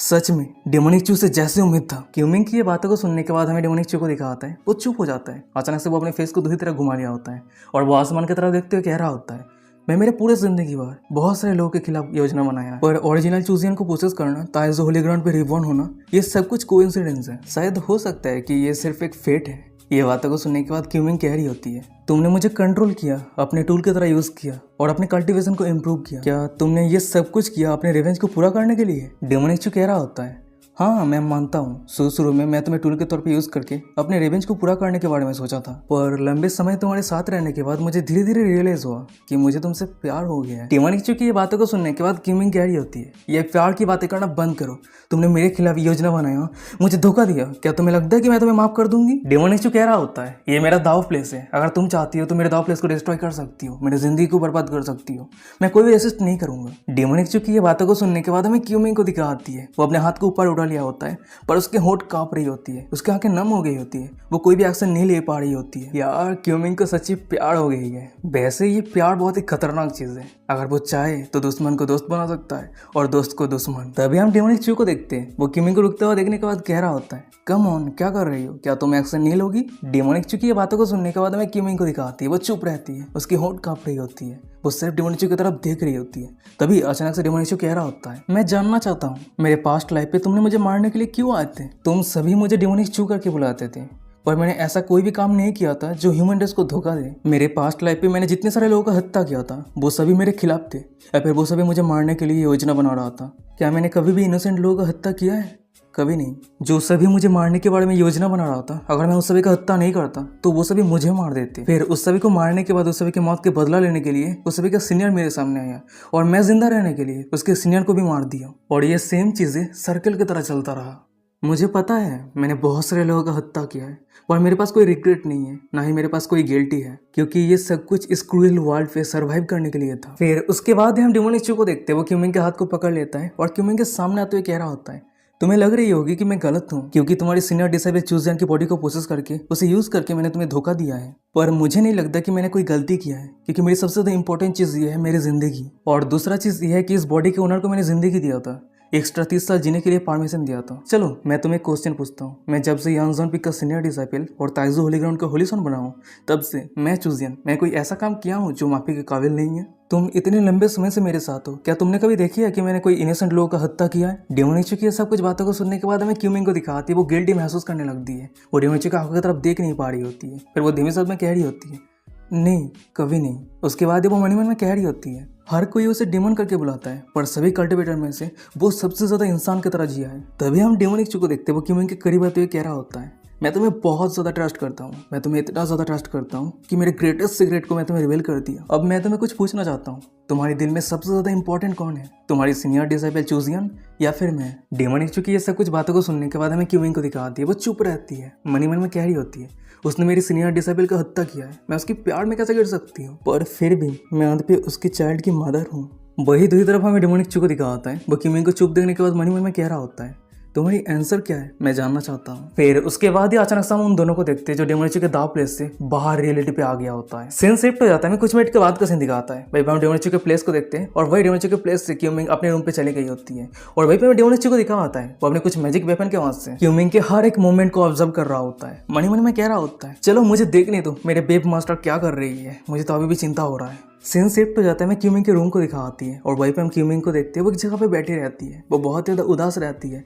मनी मन में कह रही होती है, मैं उसकी शक्ल को भूल चुकी हूँ, मैं ये कभी जान ही नहीं पाई कि वो कब बदल गया। तो इसका मतलब मेरी असली डिसाइपल चूजियन मेरे दिल में कभी इंपॉर्टेंट था ही नहीं। मैं क्यूमिंग, क्या मैं इतना ज़्यादा हार्टलेस हूँ? फिर उसके बाद ही अचानक से हम क्यूमिंग को देखते हैं। उसकी होठ कांपने लगती है, उसकी आंखों में आंसू बाहर आती है और वो डेमोनिक चू को याद करते हुए मनी मन में कह रही होती है, मैं उसे नफरत क्यों नहीं कर पा रही हूँ, मैं उसकी तरफ और भी ज्यादा अट्रैक्ट क्यों हो रही हूँ, मुझे पता ही नहीं चला कि मैं ऐसी कब बन गई। फिर उसके बाद ही क्यूमिंग डेमोनिक चू को याद करते हुए मन में कह रही होती है, चूजियन इतनी जरूरत कब बन गई तुम मेरी? सीन शिफ्ट हो जाता है। मैं कुछ घंटों के बाद का सीन दिखाता है। भाई हम क्यूमिंग को देखते हैं। वो फाइनली खुद को शांत करती है और वो अपने रूम से बाहर आती है। जब वो बाहर आती है तब उसके सामने फिफ्थ डिसाइपल खड़ी रहती है। वहीं पे हम फिफ्थ डिसाइपल को देखते हैं। वो क्यूमिंग के फेस को देखने के बाद कंफ्यूज होती है, कह रही होती है, मास्टर आप रो रहे थे? क्या सीनियर ब्रदर को कुछ हुआ है? मास्टर प्लीज मुझे इस तरह से मत डराइए। ये बातों को सुनने के बाद क्यूमिंग कह रही होती है, तुम्हारे सीनियर ब्रदर को कुछ नहीं हुआ है, वो एकदम सही है। ओह हाँ, कुछ दिनों के लिए अगर कोई मुझे ढूंढने के लिए आता है तो उससे भी को बता देना कि मैं क्लोज कल्टीवेशन पे हूँ। ये बातों को सुनने के बाद वो लड़की कह रही होती है, अच्छा ठीक है मास्टर, कोई दिक्कत वाली बात नहीं है। सीन शिफ्ट हो जाता है, कुछ घंटों के बाद का सीन दिखाता है। भाई क्यूमिंग के रूम को देखते हैं और भाई में क्यूमिंग को दिखाती है, वो बैठी रहती है। वो अचानक से अपने पास एक बोतल को निकाल लिया होता है और उस बोतल की तरह देखते हुए मन में कह रही होती है, इस बोतल के अंदर रूटलेस डिवाइन वाटर है जो पूरे डिसाइपल ने मुझे दिए है, चलो देखते हैं इसे क्या होता है। उसके बाद ही क्यूमिंग उस रूटलेस डिवाइन वाटर को पीने लगती है और उस डिवाइन वाटर को पीने के बाद ही हमें दिखाता है डेमोनिक और क्यूमिंग की बेबी उस डिवाइन वाटर की एनर्जी को एब्जॉर्ब कर रही होती है। सीन शिफ्ट हो जाता है, डेमोनिक के रूम को दिखाता है। भाई हम डेमोनिक को देखते हैं, वो अपनी मैजिक आइटम के वहां से क्यूमिंग को ऑब्जर्व कर रहा होता है और क्यूमिंग को वो डिवाइन वाटर पीता हुआ देखने के बाद वो स्माइल करते हुए मन में कह रहा होता है, मैंने उसे जो रूटलेस डिवाइन वाटर को गिफ्ट के तौर पर दिया था वो पी रही है। इसका मतलब यह है कि उसके दिल में जो भारीपन था वो हल्का हो गई है। जब मैं एक बार इस सिचुएशन पे वेब मास्टर को हैंडल कर लूंगा, उसके बाद सिस्टर हुआ को हैंडल करना बहुत ही ज्यादा आसान है। वैसे गाइस आप सभी को तो पता ही है कि सिस्टर हुआ कौन है, होली मास्टर तायसुजी है। फिर हम देखते हैं कि डेमोनिक ये सब कुछ सोच ही रहा होता है, पर अचानक से उसके रूम के दरवाजे को ठक ठकाते हुए कोई आ जाता है। फिर वो कह रहा होता है, होली सन क्या आप कुछ समय के लिए बाहर आ सकते हैं? ये बातों को सुनने के बाद डेमोनिक मन में कह रहा होता है, ओ ये तो योची होली डॉटर है। और गाइस यहीं पे आज का एपिसोड खत्म हो जाता है। वीडियो कैसा लगा मुझे कमेंट करके जरूर बताना। अगर ये सीरीज अच्छा लग रहा है, क्या कर रहे हो, चैनल को सब्सक्राइब कर दो एपिसोड पुराने के लिए। और हाँ, बहुत सारे लोग कमेंट कर रहे हैं कि रेगुलर वीडियो नहीं आ रहा है। यार 1 घंटा 1.5 घंटा 2 घंटे का वीडियो बनाने के लिए ना बहुत ही लंबा समय लग जाता है। और सबसे बड़ी बात तो ये कल्टीवेशन का मतलब जो वीडियो होता है ना, सीरीज होता है ना, इस पर बहुत सारे हार्ड मतलब जो होता है ना वर्ड रहता है, प्रोनाउंस करना बहुत ज़्यादा मुश्किल हो जाता है। इसके कारण मुझे एक ही शब्द को बार बार वॉइस ओवर करना पड़ता है, इसी कारण और भी ज़्यादा लंबा समय लग जाता है। ठीक है, तो 1.5 घंटा वीडियो बनाने के लिए, परफेक्ट वीडियो बनाने के लिए मुझे लगभग 3-4 दिन लग जाता है। मतलब हर एक दिन में चार चैप्टर एक्सप्लेन करता हूँ और 1 घंटे के मतलब वीडियो पे लगभग मैं 12 चैप्टर कवर करता हूँ। तो 12 चैप्टर में 3-4 दिन लग जाता है, इसी कारण लेट हो जाता है। तो थोड़ा बहुत इंतज़ार करो, अच्छी वीडियो के लिए तो इंतज़ार करना ही पड़ेगा। ठीक है, तो सपोर्ट दिखाओ अपना, चैनल को सब्सक्राइब नहीं किया सब्सक्राइब करो। इस तरह के वीडियो जिसको पसंद करता है अपने दोस्त को शेयर करो। और इंस्टाग्राम पे अभी तक फॉलो नहीं किया, क्या करेगा, फॉलो कर लो यार, बहुत सारे इन्फॉर्मेशन शेयर करता हूँ वहीं पे। अभी एक्टिव नहीं हूँ पर बहुत जल्द एक्टिव हो जाऊंगा। तो चलो आज का एपिसोड ये भी खत्म करते हैं, मिलते कोई और एक इंटरेस्टिंग एपिसोड के साथ। तब तक के लिए साइन वाला, बाय बाय, टाटा।